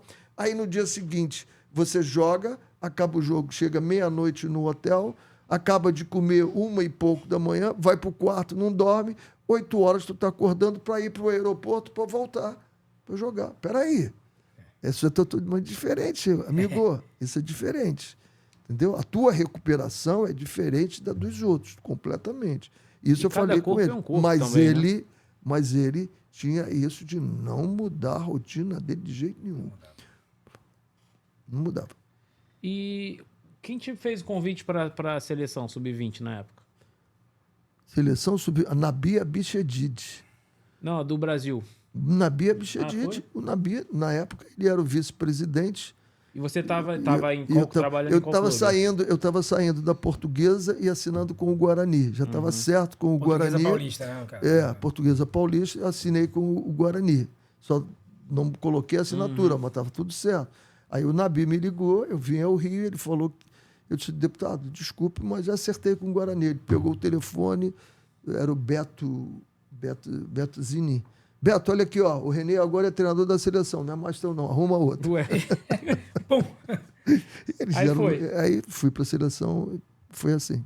E a feminina, o convite foi como? O branco, aí foi o branco. Já é o branco, já era o... Ele não era da feminina, ele era da masculina, mas ele me chamou e disse, olha, eu vi essa seleção lá em Edmonton, no Pan-Americano. Tem um grupo muito legal aí, cara. Eu acho que na tua mão, porra, pega isso. Aí eu pensei, vamos lá, vamos estudar. Um trabalho diferente, né? Vamos... Na época. Em 2004 eu tinha voltado do Catar, cara. Eu fui uma outra vez para o Catar, para o Alcor. Fui para o Alcor. Eu acho que foi isso. Eu estava voltando. E aí eu digo, vamos lá. Eu tinha 6 meses para trabalhar. E aí nós fizemos... Foram 6 meses de um trabalho muito intenso, uma transformação. E interessante que hoje eu estava vendo... Eu recebi aqui o relatório financeiro da CBF. A CBF, em 2025, ela gastou 3 vezes mais com as seleções femininas do que com as masculinas de base.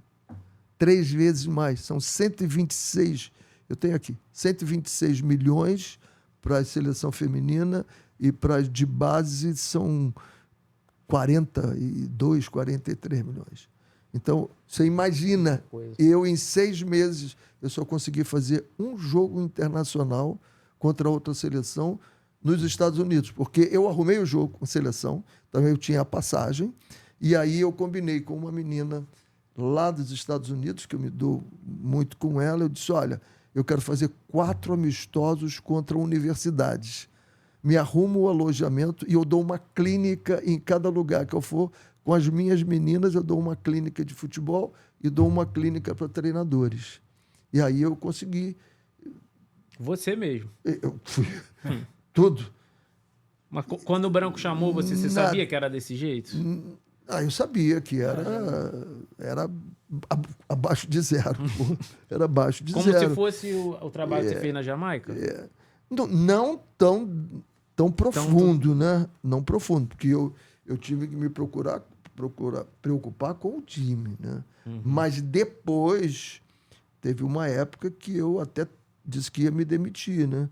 Mas eu conversei com o Marco Antônio Teixeira, o saudoso agora, que acabou ficando meu amigo. Depois, antes eu gostaria de ter ficado lá na CBF com ele, mas acabou não acontecendo. Mas eu desci e disse para ele, olha, se não der tudo o que prometeram dar para as meninas, eu me demito. E aí começaram a cumprir tudo direitinho. E elas mudaram totalmente. Mudaram totalmente. E qual a melhor lembrança que você tem desse grupo aí? Das meninas? Do grupo foi o jogo contra a Suécia. Foi a semifinal, porque elas tinham perdido em 96 a semifinal, disputaram o 3º lugar e perderam. Trocou treinador, briga entre elas, tudo. Aí foram para Sydney, 96, acho que foi Los Angeles. Sydney foi 2000. Sydney foi 2000. 2000 elas disputaram semifinal, perderam, disputaram o 3º lugar, perderam. E aí, quando nós nos classificamos, eu olhava para a cara delas e eu podia ver que elas assim, e agora? Ganhamos uma medalha, né? E agora? Não, ganha medalha não. Não, pô. Antes de jogar. E agora? O que vai ser? E aí eu contei uma história para ela do elefante. Você doma um elefante quando ele é pequeno, você bota no pescoço dele uma corda de prender navio, amarra numa árvore centenário, ele tenta sair e machuca, tenta sair. Na 3ª vez ele para, não se mexe mais. Aí depois ele está grande, você bota uma corda normal, prende numa árvore fininha, que ele pode quebrar tudo. Ele vai ficar. Ele não se mexe, porque vai ser tudo igual. Aí eu dizia para elas, nós não somos elefantes. Então nada é igual, vamos? Não vai ser igual. Pode ser que a gente perca mais feio ainda do que foi em 96 e 2000, mas não vai ser igual. E o primeiro tempo foi horroroso. E aí não podia ser nada igual. Pela primeira vez elas me viram muito aborrecido, porque eu saí chutando garrafa, falando horrores para elas, e disse assim, vamos jogar futebol agora? Aí elas foram, ganhamos o jogo de 1-0. A Suécia era um time muito duro, a marcação. Tinha um time bom, sempre teve. Muito duro. Aí ganhamos de 1-0 e fomos para a final. Então, é uma lembrança muito, muito interessante. Conseguiu mudar. E como que foi para você, hoje, né? Você vê, naquela época de 2004, já tem 20 anos, né? Hoje você vê... As meninas que trabalhou com Marta, Cristiane, a própria Formiga, estava no grupo, né? E são hoje ícones para as meninas que estão começando, né? E lá atrás você trabalhou com elas novinhas, né? Formiga. Não, é outra história. Olha quantos jogos essa seleção já fez. Ela vai chegar para a Copa do Mundo extremamente rodada. Jogadores com experiência, pô. Então, normalmente, para você se tornar um expert em alguma coisa, você tem que ter 10 mil horas de experiência, de voo, alguma coisa. Elas vão chegar muito rodadas, muito, bem preparadas. Muito. Então, a tendência é que se faça uma bela Copa do Mundo com chance de brigar pelo título. Vai ser aqui no Brasil, né? A Copa vai ser no Brasil. E vai ter. E você vê agora o futebol, como ele está evoluindo no mundo todo, né? A Champions League sendo jogada agora, você vê que coisa inacreditável. E isso vem de 2005, porque depois de 2004 eu fui convidado para ser membro do painel do futebol feminino da FIFA. E eu me lembro numa reunião em 2005, o Blatter bateu no meu ombro e disse assim: professor, deixa eu dizer uma coisa para você. Daqui a alguns anos, todos os clubes da Série A vão ter o futebol feminino no Brasil. Aí eu falei para ele: será, presidente? Ele disse assim: pô, difícil, eu garanto para você. Isso em 2005. Olha aqui, 70 e poucas mil pessoas vendo Internacional e Corinthians decidir um título, né? E aí ele disse uma outra coisa, que essa aí, por favor, não sou eu que estou dizendo, está na conta dele, pô, conta dele. Ele bateu e disse para mim assim: ainda te digo mais uma coisa, o futebol feminino vai ser maior do que o masculino. Cobrem de Joseph Blatter, não de mim, foi ele que me disse. O primeiro aconteceu. Todos os clubes são obrigados a ter o futebol. Inclusive o Mirassol são obrigados. Tá já se movendo isso para o ano que vem. São obrigados a ter. Então, ele acertou nisso. E a gente vê como... Tu vê a Champions League agora pegando fogo. As garotas sendo vendidas. Os clubes começam a ganhar dinheiro agora com elas. E feminino, jogos lotados.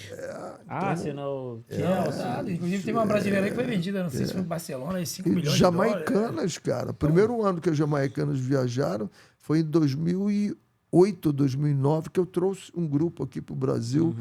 Eu trouxe os homens e trouxe as mulheres também em lugares diferentes. Um ficou em São Paulo e o outro veio para o Rio de Janeiro. Mas olha as jogadoras jamaicanas agora. Tem cada jogador, amigo. Forte, né?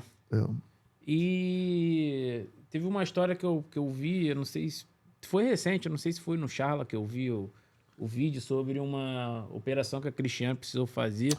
Do olho. Eu estou até montando hoje, tem até uma postagem minha, em que eu falo que tantas coisas estão acontecendo no futebol por causa de comportamentos, vários a gente vê, e eu estou montando um projeto em que contempla-se você trabalhar a parte total dele, a parte, como se chama, holística, né? Vamos trabalhar no todo o jogador, não é só campo e bola. Campo e bola deixa com o treinador, mas aqui, né? Como é que ele se comporta, como é que ele se alimenta, como é que ele entende de finanças, como é que ele entende de sexo, como é que ele entende de socialização, como é que ele entende da vida para o futuro, o que ele pensa. Então, isso tudo a gente está montando.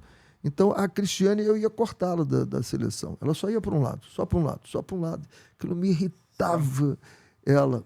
E outra que me incomodava era a Baiana, a Elaine Baiane.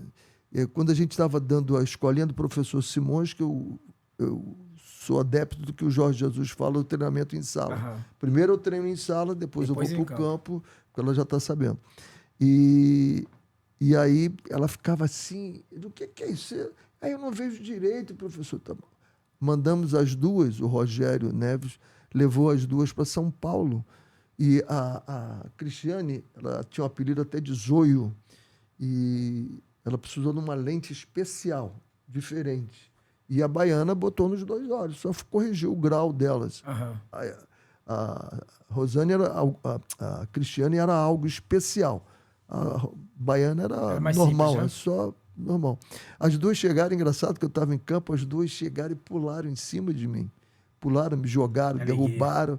O que houve? O mundo está diferente agora, o mundo está diferente. E aí...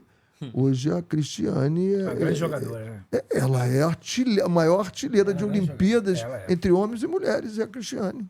Ninguém fez mais gol do que ela. E quase foi agora, né? De novo. Ela foi cotada, acabou que de última hora não levaram. Não estava sendo convocada, né? Estava no Flamengo, né? Estava no Flamengo. Mas o nome dela foi ventilado ali, né?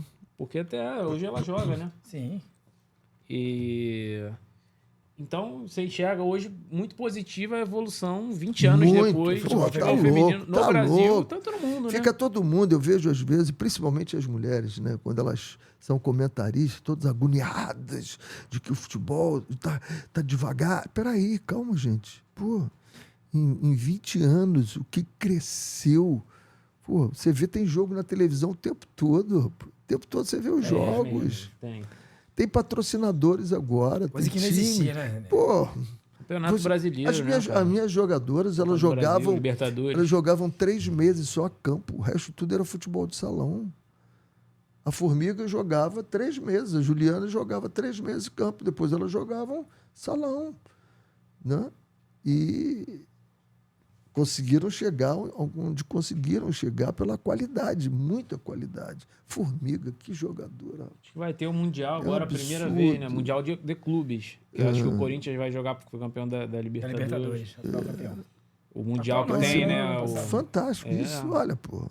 É isso. E elas são as primeiras, né, aqui do Brasil. A gente tem que entrar na declaração que deu. Que deu, né? Pô, coitado. Né? Eu não acredito que ele pense assim. Ele quis falar uma outra coisa, como ele falou da outra vez, que era uma mulher que estava no VAR, né? E agora ele falou que futebol é para homens, não para meninas. É uma questão de dizer que virilidade, não sei o que ele quer dizer, mas não acredito que ele seja preconceituoso nesse ponto. Não acredito. Tá falando do treinador do Internacional, né? Não acredito, Ramon. Eu acredito, pelo que eu entendi, né, da fala, eu acredito. Eu acho que ele quis dizer que o futebol ali dos comandados dele era pra galera entrar firme, né? Tá ganhando de 2-0 e todo mundo. Ele foi. Cara. Assim, palavra. Nós brasileiros talvez não usaríamos esse termo. Mas não sei se na Argentina usa, mas a gente entende que... Aqui nós usávamos. Usávamos porque não era proibido. É. As mulheres eram proibidas de jogar futebol, pô. E ele foi querer falar que o time tem que ser firme, pô. Sim, foi o que ele quis dizer, na verdade foi isso aí. E acho que todo mundo, em plena sã consciência, que não queira lacrar em cima disso. Todos não, espero. Pelo amor de Deus, nele. Né? O que estão batendo nele. Mas tem que ter muito cuidado. Tem que ter muito cuidado, realmente. Agora vamos falar aqui do Curitiba, campeão da Série B. O que tinha naquele grupo de diferente? Hoje a gente comentou que o Curitiba vai ser campeão de novo, tá pra ser, né? Vai ser. Vai 99,9%. Vai Falta aqui, acho que 2 jogos, né? Faltam 2 jogos. Não, vai ser sábado agora. Não vai passar de sábado, eu vi que já vão levar medalha. Quanto o Atlético. Não vai passar disso, não. Foi o quê? 2009? Foi 2007. 2007. E ali foi um outro desafio muito grande, porque tanto que o livro que eu escrevi, das meninas eu escrevi o dia em que as mulheres viraram a cabeça dos homens, né? Esse é o livro da seleção feminina. Da Jamaica eu coloco The Impossible Dream, né? Sonho impossível. E do Curitiba eu escrevi o livro Do Caos ao Topo, uma Odisseia Coxa Branca, porque o Curitiba é chamado de Coxa Branca, são dos poloneses, tudo isso. Quando o Curitiba tinha caído em 2005. Então, naquela época, em 2006, ele só recebia 50% das cotas de TV. Quando chegou 2007, em 2006 ele não subiu, eles só recebiam 25%. Quando eu fui para lá, eles estavam a 1 ou 2 pontos, acho que 1 ponto só, da zona de rebaixamento para C. Ixi. Se ele não sobe, era 0. Então estava um caos mesmo, né? Estava um caos. E eu me lembro bem, e aí eu novamente digo que o líder tem que chegar impactando. É engraçado que eu chego nos jogadores na apresentação e fico parado na frente deles, não falo nada. Parado, olhando para eles. Olhando para eles. E aí, vem o assistente, o Edson Borges. O presidente mandou perguntar se está faltando alguma coisa. Não está faltando nada. E eu parado lá. Daqui a pouco voltou ele de novo. Renê, mas você não começa a falar? Eu digo, calma. Rapaz, foi uma agonia nos jogadores. E mexe para cá. E eu olhando para a cara deles. Aí eu falei para ele assim, que horror, né? Que horror. Eu tenho que falar para vocês e não falam. Então, o que eu tenho que fazer, eu não estou fazendo. Incomodando vocês, não é? Eu vi os 2 últimos jogos de vocês. Os 2 últimos jogos, eu vi o jogo inteirinho. Ninguém fez o que tinha que fazer. E sabe o que é pior? Eu não vi uma briga. Você não estava incomodado porque ele não estava fazendo, ele não estava incomodado porque você estava fazendo. Dane-se. Acabou. Sabe o que vai acontecer? Eu vou mandar vocês todos embora. Mas eu vou mandar, não são eles não, hein? Eu não tinha combinado nada com o presidente, nada com o diretor. O presidente não manda aqui, o diretor não manda aqui. Quem manda sou eu. Eu vou mandar vocês embora. Acabou isso. Absurdo. Porque normalmente você chega e eu vejo o treinador falando assim, agora é o seguinte, é sangue, vamos treinar até morrer. Assim, Aí você dá... Eu era o terceiro treinador aquele ano. Terceiro treinador. Eu falo isso para eles, vão dizer assim, não mudou nada. Mais um. É a mesma coisa, já sei. E ficou todo mundo assim. Peguei o Anderson Lima, que eu tinha recebido já uma lista, que ele estava numa lista de dispensa. E ele tinha jogado comigo na Sub-17 brasileira. Eu levei ele do Juventus. Eu disse, meu garoto, como é que você está? Tudo bem? Ele, mais ou menos, professor. Eu digo, pô, tu está numa lista de dispensa, cara? Jogador como você? Ele, pois é, professor, isso tudo. Você é meu capitão agora. Agora você é meu capitão. Preciso de você. Topa? Pô, professor, meu capitão. Ninguém toca em você, você é meu capitão. Nossa Senhora, que esse rapaz ajudou, rapaz. E aí teve um outro fato interessante, e aí vem da criatividade, né? Eu, como gosto de entrar muito cedo no campo, eu entrava no campo e as esposas chegavam com os jogadores, largavam ele embora. Chegavam embora. De coisa, rapaz, ninguém para falar com ninguém. Aí eu fui no presidente, depois do segundo jogo, falei com ele, presidente, vamos fazer um bicho família aqui? Ele, bicho família? O que é isso? Eu digo, o time ganhou, o jogador recebe o bicho dele e a família recebe o bicho também. A esposa tem que vir no clube, lá no caixa, e receber. Era um trocado, acho que era R$300, se eu não me engano, mas era dela.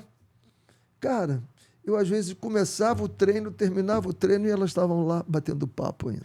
Tá vendo? Batendo papo. E ele ainda brincou com elas no dia que falou do bicho família.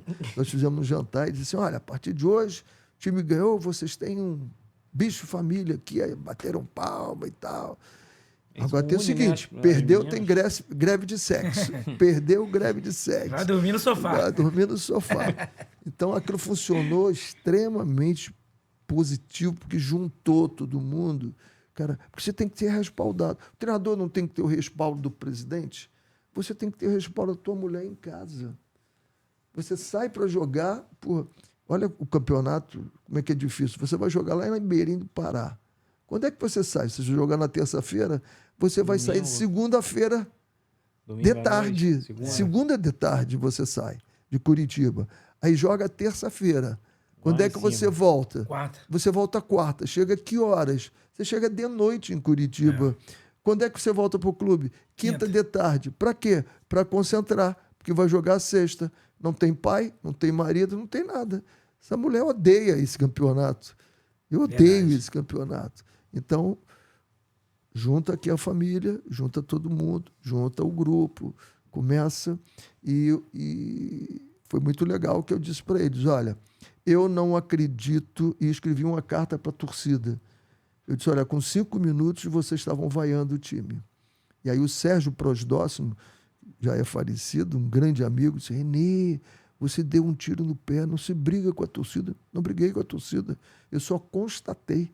Eu disse, com 5 minutos vocês estão vaiando o time. Vocês estão ajudando em que o time? Não pode vaiar. Não pode. O primeiro jogo que nós jogamos em casa foi contra o Brasiliense, que era o segundo jogo. O primeiro nós ganhamos do Remo lá e o segundo foi o Brasiliense. Acabou o primeiro tempo 1-0 para o Brasiliense. Aí no vestiário eu olhei para eles e disse, perceberam? Eles, o quê? Vocês não notaram a diferença da torcida, não? Não houve uma vaia para vocês. Vocês estão perdendo o jogo de 1-0, porra. Vamos acabar com essa vergonha? Vamos embora? Vamos jogar agora? Vamos começar a jogar? Aqui, porque tem um detalhe, né? Você tem que pressionar, depois direcionar e depois celebrar. Então, tensiona, porra, vamos jogar? Que vergonha, não é possível isso. Olha, vamos fazer isso. Vamos embora, pô. Esse jogo é nosso, vamos embora. É nosso. Ganhamos o jogo de 2-1. Virou. E aí eu combinei com eles o seguinte, todo jogo, quando acabar, nós vamos lá na torcida. Se nós ganharmos, vamos ser aplaudidos. Se nós empatarmos, vamos dividir alguma coisa. E se nós perdermos, nós vamos agradecer à torcida. Mas nós vamos lá. Sorte que só o penúltimo jogo nós perdemos. Perdi nenhum jogo lá também. Em casa... Foi embora. Em casa é meu habitat, cara. É A gente costuma dizer que é meu escritório. Esse jogo que vocês perderam foi vaiado ou não? Não, porque já tinha de uma sequência grande. Bastava ganhar que era campeão contra o Marília. Mas foram lá na torcida? Fomos, aplaudido e o cacete. Aí fomos jogar contra o Santa Cruz, que já estava rebaixado. Fomos jogar, fizemos 1-0. Aí depois o nosso, que é o comentarista agora da Globo, né?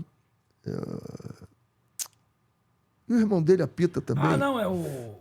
PC? PC. O PC. Ele que tava no... Pô, é um absurdo. Eu tô com o jogo aqui. Recebi hoje o jogo.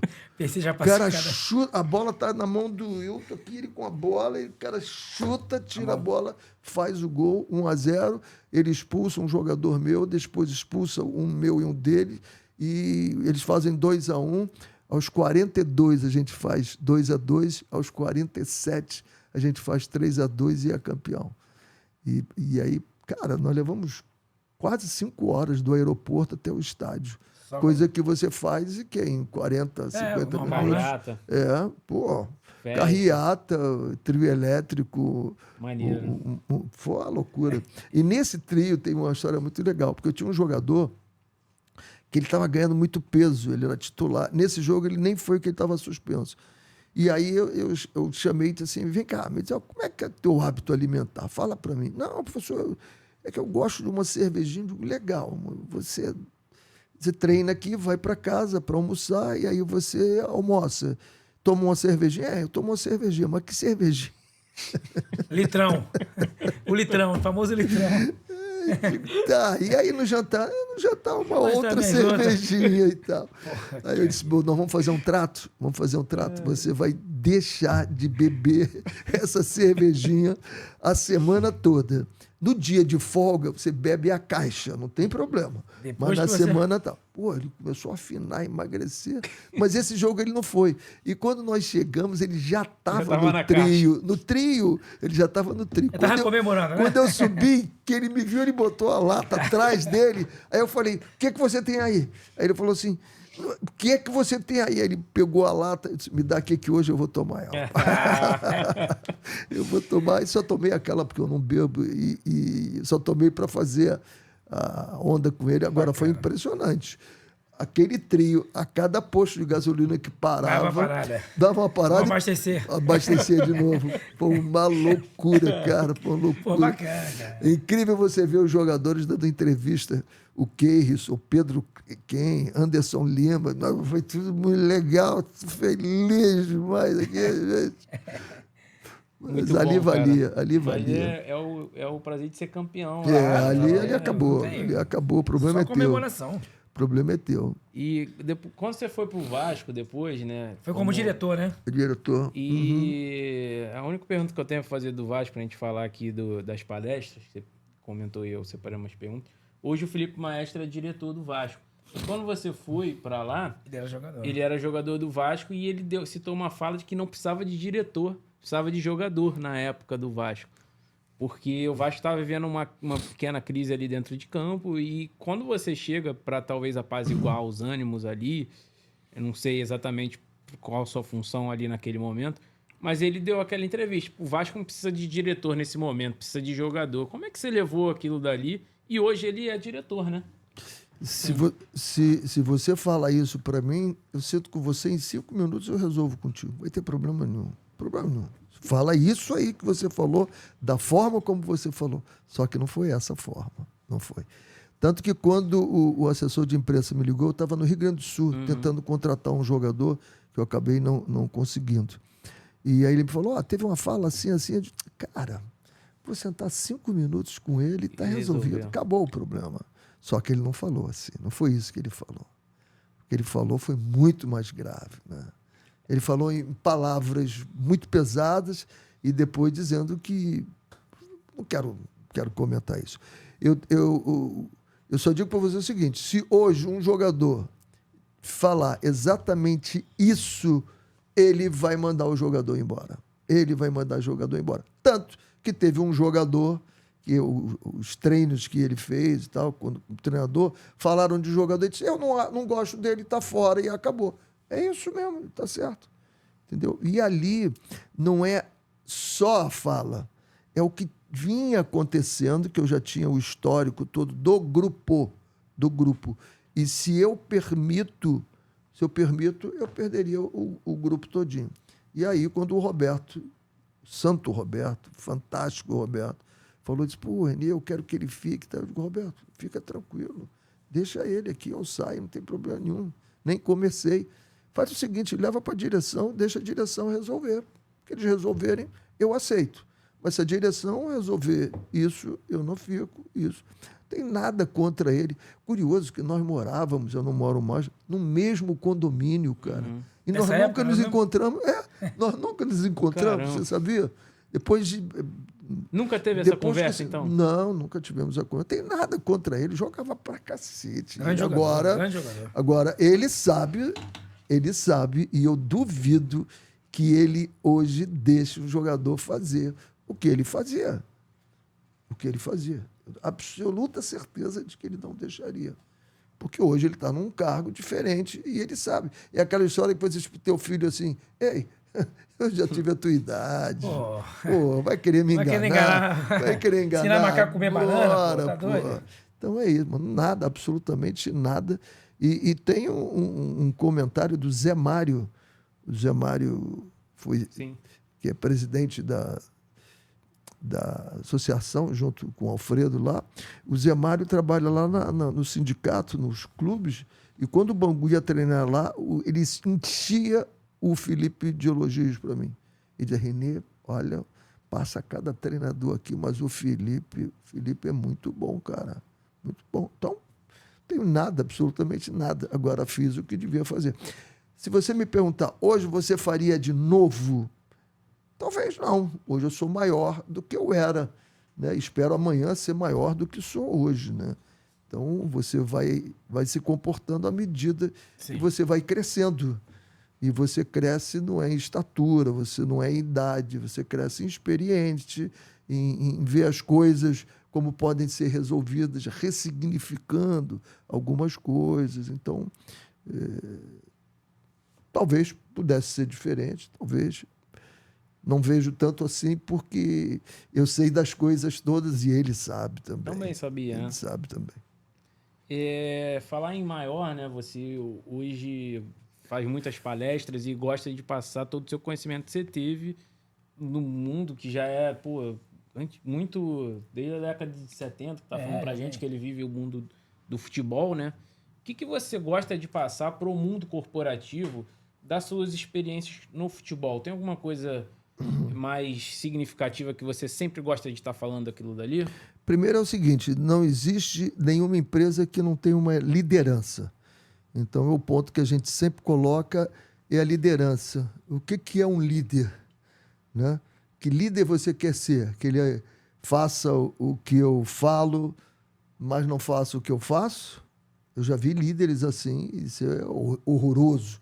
Né? Aquele líder que diz que você tem que fazer e tem que fazer mesmo e acabou, é só isso, ou aquele líder que vai te empoderar, vai fazer com que você se sinta pertencente, você sinta que esse trabalho é nosso, não é dele, não é meu. Né? Eu costumo dizer a quem trabalha comigo que ele não trabalha para mim, ele trabalha para ele, para a família dele, ele presta serviço para mim.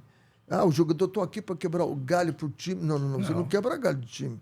Você está aqui trabalhando para você, pelo seu salário, para a sua família e prestando serviços, a sua qualidade que você tem aqui. Isso é diferente. Então, esse é o primeiro ponto, a gente fala, depois de gerir pessoas, né? Gestão de pessoas, gestão da singularidade. Vocês dois podem ser irmãos, mas são totalmente diferentes. Nós somos iguais. A começar pelas digitais. Se você pegar, são 10 digitais, todas diferentes. 7 bilhões de pessoas no mundo, são 70 bilhões de digitais diferentes. Então, Deus te fez único. Essa é a ideia que eu passo, de que você é único, com competências, habilidades, com dons únicos. Você pode fazer, agora depende de você. Aí eu mostro que dependia de mim. Eu nasci no morro. Numa família de 10. Meu pai, motorista de táxi. 10 irmãos? 10 irmãos, no morro. Foi vida fácil, não, amigo. E para sair de lá, você tem que pagar o preço. E aí eu falo em criar a cultura da empresa, né? Você tem que ter a cultura na tua empresa. Missão, missão, valor. E quando você quebra a cultura, você quebra a empresa. Eu falo de vulnerabilidade, né? Tem determinados momentos que a tua empresa fica vulnerável. Isso é bom ou ruim? Depende. Eu, quando venho para cá, eu fico vulnerável, porque eu viro telhado. Tudo que eu falar aqui, eu posso levar pedradas aí nas redes sociais, então eu fico vulnerável. Mas a cada vez que eu venho, eu me fortaleço, porque eu cuido para que a minha vulnerabilidade não seja vista de forma diferente do que eu quero que ela seja vista. Então, como é que eu me apresento? Como é que eu me permito ser visto? Então, isso é uma coisa que eu falo a todo líder, depois eu falo a quem não é líder, como você tem que fazer, que você pode. Aí dentro tem alguma coisa que você pode entregar. Então, esse é o conceito superação, né? Aí você tem a seleção feminina para falar sobre ela, tem o Curitiba, tem a Jamaica, tem ficar em último lugar e acabar sendo campeão. Eu falo dos dirigentes que deram apoio, eu falo do líder que tem que impactar, tacando fogo no material, não aceitando treinar sem material, não aceitando aquela sala. Então, o mundo corporativo, ele tem tudo isso que precisa ser visto. Se você encaixa todas as... eu sou o CEO, tá bom, vamos embora. Peraí, e o planejamento? E as metas? Não tem? Não tem meta? Né? Você tem só que vender? bater meta, né? E hoje eu conversando com um grande amigo meu, Jamil Albuquerque, ele é presidente da Masterminds da América Latina. Esse cara é um gênio, né? E aí a gente conversando, né, ele me falou algumas coisas do futebol, né? Por exemplo, as Olimpíadas. Por que foram criadas as Olimpíadas? Eu não sabia. Eu vim saber hoje. Haviam 4 anos que não tínhamos guerra. Aí criaram as Olimpíadas para ter a competição, porque o homem vive de competição, o homem vive de guerrear. E aí ele foi aprofundando no comentário dele, ele falou do futebol. O futebol, a bola é como o tamanho da bola de canhão que era na época. E o que tem o futebol? O futebol é uma competição com cooperação. Então, é muita gente querendo a mesma coisa. E, de um lado, todos têm que querer a mesma coisa, e o outro lado, todos têm que defender a mesma coisa. Então, é isso que o futebol faz. É assim que uma empresa tem que trabalhar. Porque se não tiver esse trabalho de interação, né, esse teamworking que a gente fala, não tem. Imagina vocês dois virem para cá, assim, eu vou perguntar isso, mas quando ele falar aquilo, eu vou falar outra coisa. Não tem. Então, é assim que a gente trabalha e é assim que a gente vai desenvolvendo as palestras. E o que o futebol em si, ou até o próprio esporte, ele consegue ensinar sobre superação e até mesmo liderança, né? Você pode montar uma palestra e você vai falar do futebol. O que isso ensina para aquela pessoa ali, naquele momento? O que acontece? Tem regras que você tem que seguir essas regras. Tem 2 formas que você pode viver. Ou você pode viver em convivência ou em conveniência. Em convivência, eu vou respeitar todas as regras porque ela vale para mim e vale para você. Eu tenho dever, você tem direito. Ou eu vou viver em conveniência. Eu quero tudo, vou pegar tudo aqui para mim, vocês não vão comer nada. Mas vocês estão com fome, o problema é de vocês se vocês estão com fome. Então, o futebol ensina isso, que eu tenho que dividir, né? O futebol, eu estava vendo agora uma exposição que fizeram sobre o Kane, do Bayern de Munique, né? Onde é que ele está jogando? Esse cara, às vezes, sai, vem aqui receber a bola e faz os lançamentos. Ele vem aqui, os gols, o Bayern de Munique está arrebentando de uma formação. O que é isso? É competição com cooperação. Esse Jamil até falou que o futebol devia ser competição, que é de cooperação com competição. Então, é isso que o futebol pode ensinar E aí você vai ensinar também a ganhar sem ser soberbo, sem estar passando arrogância para os outros, e você vai aprender a perder com inteligência, com aprendizado, porque derrota pode ser para a vida ou para a morte. Na Jamaica, por exemplo, derrota nunca foi sinônimo de caos, foi sempre sinônimo de aprendizado. Tanto que eu estabeleci, eu só queria jogar contra times que pudessem me ganhar. Eu joguei contra a Noruega, Suécia, eu joguei contra a Colômbia, eu joguei contra a Argentina. Eu só joguei com times que podiam me ensinar. Aí, e se a gente perder? Nós vamos aprender. Vamos perder. E aí... Veio aqui e perdeu todos os jogos, falou, né? Foi todos os empatar o jogos, último lá. todos os jogos. E depois empatar o último. O que depois de tantos anos de carreira, né, de futebol especificamente, o que te motiva ainda? A minha missão hoje em dia é passar conhecimento, cara. Esse é da parte humana, né? Na parte espiritual, eu espero que o dia que eu chegar lá em cima eu diga assim, filho bom e fiel, eu te conheço, vem para cá. Que eu acho que a maior ameaça que o ser humano pode ter, se ele acredita em Deus, e que Deus fez, foi essa, dizer assim, pode ser que você chegue lá em cima e eu digo assim, afasta-te de mim, eu não te conheço. Essa é uma ameaça tremenda, cara. Essa é tremenda. Quem não acredita é outra história. Quem acredita tem que pensar nisso, porque existe essa possibilidade. Então, aqui na Terra, a minha função como um natural, né, é passar conhecimento. Eu gosto muito disso. Então, os meus mentorados, como eu vibro com ele. Eu tenho um que está fazendo prova do Enem, depois vai fazer para a USP.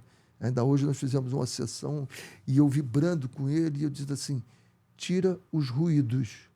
O grande problema é você tirar os ruídos. Porque ele fez a primeira fase e eu disse assim, o que a primeira fase pode te atrapalhar? É igual quando você vai para um mata-mata, né? Perdi o primeiro jogo. O que eu faço? Esqueço esse jogo, vamos para o outro, são 180 minutos. Imagina o Palmeiras pensando, não dá, 3-0, não dá para bater. Não dá mais. Eu disse para ele, olha, você fez uma boa pontuação, e agora tu vai para outra, e você vai querer fazer mais por causa dessa, ou é porque da prova que foi fazendo? Esquece a outra prova. Pensa nisso aqui. Pensa no jogo agora, tira o ruído. Nós estamos num momento que a gente tem muito ruído. Tanto que ele tirou o WhatsApp do celular dele. Ele está sem o WhatsApp. Eu recomendei ele assistir um filme, e ele disse que era de treinamento. E qual é a música que mais impacta você? Engraçado que ele disse, ele é novinho, tem 19 anos, mas ele falou que a música que mais impacta ele é a música do Poderoso Chefão. Eu disse, cuidado para não matar ninguém escutando. Então, escute bastante, porque essa música empodera ele, e aí ele vai poder... A mesma coisa você tem que fazer numa empresa e você faz num time de futebol. E para a gente fechar aqui a última pergunta, o que você falaria para os treinadores agora que estão começando, principalmente depois de a gente tem aquela famosa invasão que a gente comentou aqui no começo do programa, né? Aí você, por exemplo, está dando uma palestra agora para 20 treinadores com, sei lá, 25 anos, que estão começando a carreira. O que você falaria para esses treinadores que estão subindo agora, começando a carreira? Não vai ser fácil, não, cara. Você vai ter que bater na porta como eu bati também, né? Quando eu acabei a universidade, eu fui lá, bati na porta e o Américo Farias aceitou me dar um estágio. Vai olhar. Vá ler muito. Nós temos livros, bons livros. Temos bons livros aqui. O Eduardo Barroca, você estava lá, lançou agora, modelo de treino excepcional. Eu tenho 3 livros. O livro do Abel é muito bom, muito bom. Tem o livro do Parreira, tem o livro do Vanderlei, tem uma história que eu achei que não tinha, mas agora até vi que tem, né, da Copa de 70, né? Então tem vários livros escritos. Tem um que foi feito da Universidade de Viçosa, que qualquer treinador eu recomendo. Faça curso na Universidade de Viçosa, faça a Futebol Academy, mas sério, a diferença é o seguinte, eu posso estar aqui e estar tirando algum proveito do que nós estamos conversando, eu posso estar aqui, estou falando, e quem me escutar depois pode dizer assim, Porque a inteligência não é você fazer alguma coisa, mas é como você vai, aonde você armazena o teu conhecimento e você consegue tirar ele. Isso é inteligência. Então, o que eu armazeno de tudo mais de 1 hora nós estamos falando aqui. O cara vai escutar. O que ele vai armazenar? O que ele vai armazenar, um dia, se ele for inteligente, ele vai lá e vai pensar isso, né? E vai tirar. Agora, os ruídos fazem com que a gente não chegue aonde está armazenado. Porque antes de chegar já apareceu alguma coisa e eu já estou pensando em outra coisa. Eu queria ir lá na minha fábrica, né? Imagine que eu tenho uma fábrica aqui, vou lá pegar alguma coisa que eu guardei. Mas quando eu cheguei aqui, alguém me chamou. Ô, fulano, quer ver isso para mim? Ah, tá bom, tá bom. Já esqueci o que eu ia fazer e já não fui no armazenamento. Eu faço muito isso. É falta de foco. Acontece muito. Muito. E hoje, por isso que o TDAH tá forte, hein? Por causa disso aqui, ó. Isso aqui tira, porque quando ele te ensina, isso é dopamina. É dopamina na veia, porque toda hora você vê ali e deu uma coisa, aí tem uma notícia, aí você quer ali, e essa notícia, e a outra, e quando você olha, você não fez nada. Fez nada. O que você tem que ter? Prioridades. Estabelecer prioridade. Eu estou há 3 dias sem sair de casa. 3 dias. Eu só saio, vou lá, faço minha bicicleta, volto no meu escritório porque eu estou montando esse projeto. Eu quero esse projeto. E aí eu fui pesquisar tudo, até um relatório da nossa psicóloga, meu Deus do céu, como é que eu vou lembrar? Eu sei no final do nome dela, Rodrigues. Desculpe, eu postei hoje até sobre isso, porque eu achei as minhas pastas, eu estou pesquisando tudo, o relatório que ela fez sobre as meninas da seleção e como aquilo me ajudou. Como aquilo me ajudou. Mas por quê? Porque eu estou focado em fazer alguma coisa. Agora, se eu sair de casa, amigo, eu não vou lembrar de pesquisar isso. Não, é muito ruído, é muita coisa. Então, cuidado com os ruídos. Entendeu? Porque você... isso para tudo, né? Em geral. Eu não sei te dizer exatamente o número, mas eu estava lendo hoje alguma coisa sobre o cérebro e você é capaz de, num tempo, ter não sei quantos milhões de bytes que você consegue, mas você só armazena 9% daquilo. Só guarda lá 9%. Aí. Então, muito pouco. É pouquíssimo. Tem mais alguma coisa para perguntar? Tem mais alguma coisa para falar? Não, estou muito feliz aqui, porque a gente teve um papo aí, diferente, absolutamente diferente. Gostou do Drible aí? Totalmente, parabéns ao Drible aí. Obrigado, totalmente diferente de todos que eu já fiz, totalmente diferente. Muito obrigado. Muito legal. Muito legal. Emocionado aí, porque muito legal. Muito legal obrigado. mesmo. Pode encerrar, Rodrigão? Com vocês. Cara, muito obrigado aí a todo mundo que assistiu o vídeo aí com a gente, acompanhou. Deixa o seu like aí pra gente, muito importante. Se inscreva no canal, deixa os comentários que a gente vai olhar lá. Depois vai responder todo mundo, tá bom? Não deixa de seguir o Geral Pod, o Geral Podcast, o Dribla aí. Siga lá o Renê Simões, o meu irmão Rafael, siga o Gabriel, siga todo mundo, cara. O Ralapenho, todos os nossos parceiros, Uber das Camisas. Cara, todo mundo, dá essa moral pra gente, se inscreve aí, compartilha o vídeo. Vamos fazer esse vídeo chegar em o máximo de pessoas possíveis. Como o nosso próprio convidado falou, um papo diferente, né, de todos que ele já foi. Pra mim aqui, eu tô muito feliz escutando isso aqui, né? O nosso crescimento, né, cara? Sim, o Dribla aí já...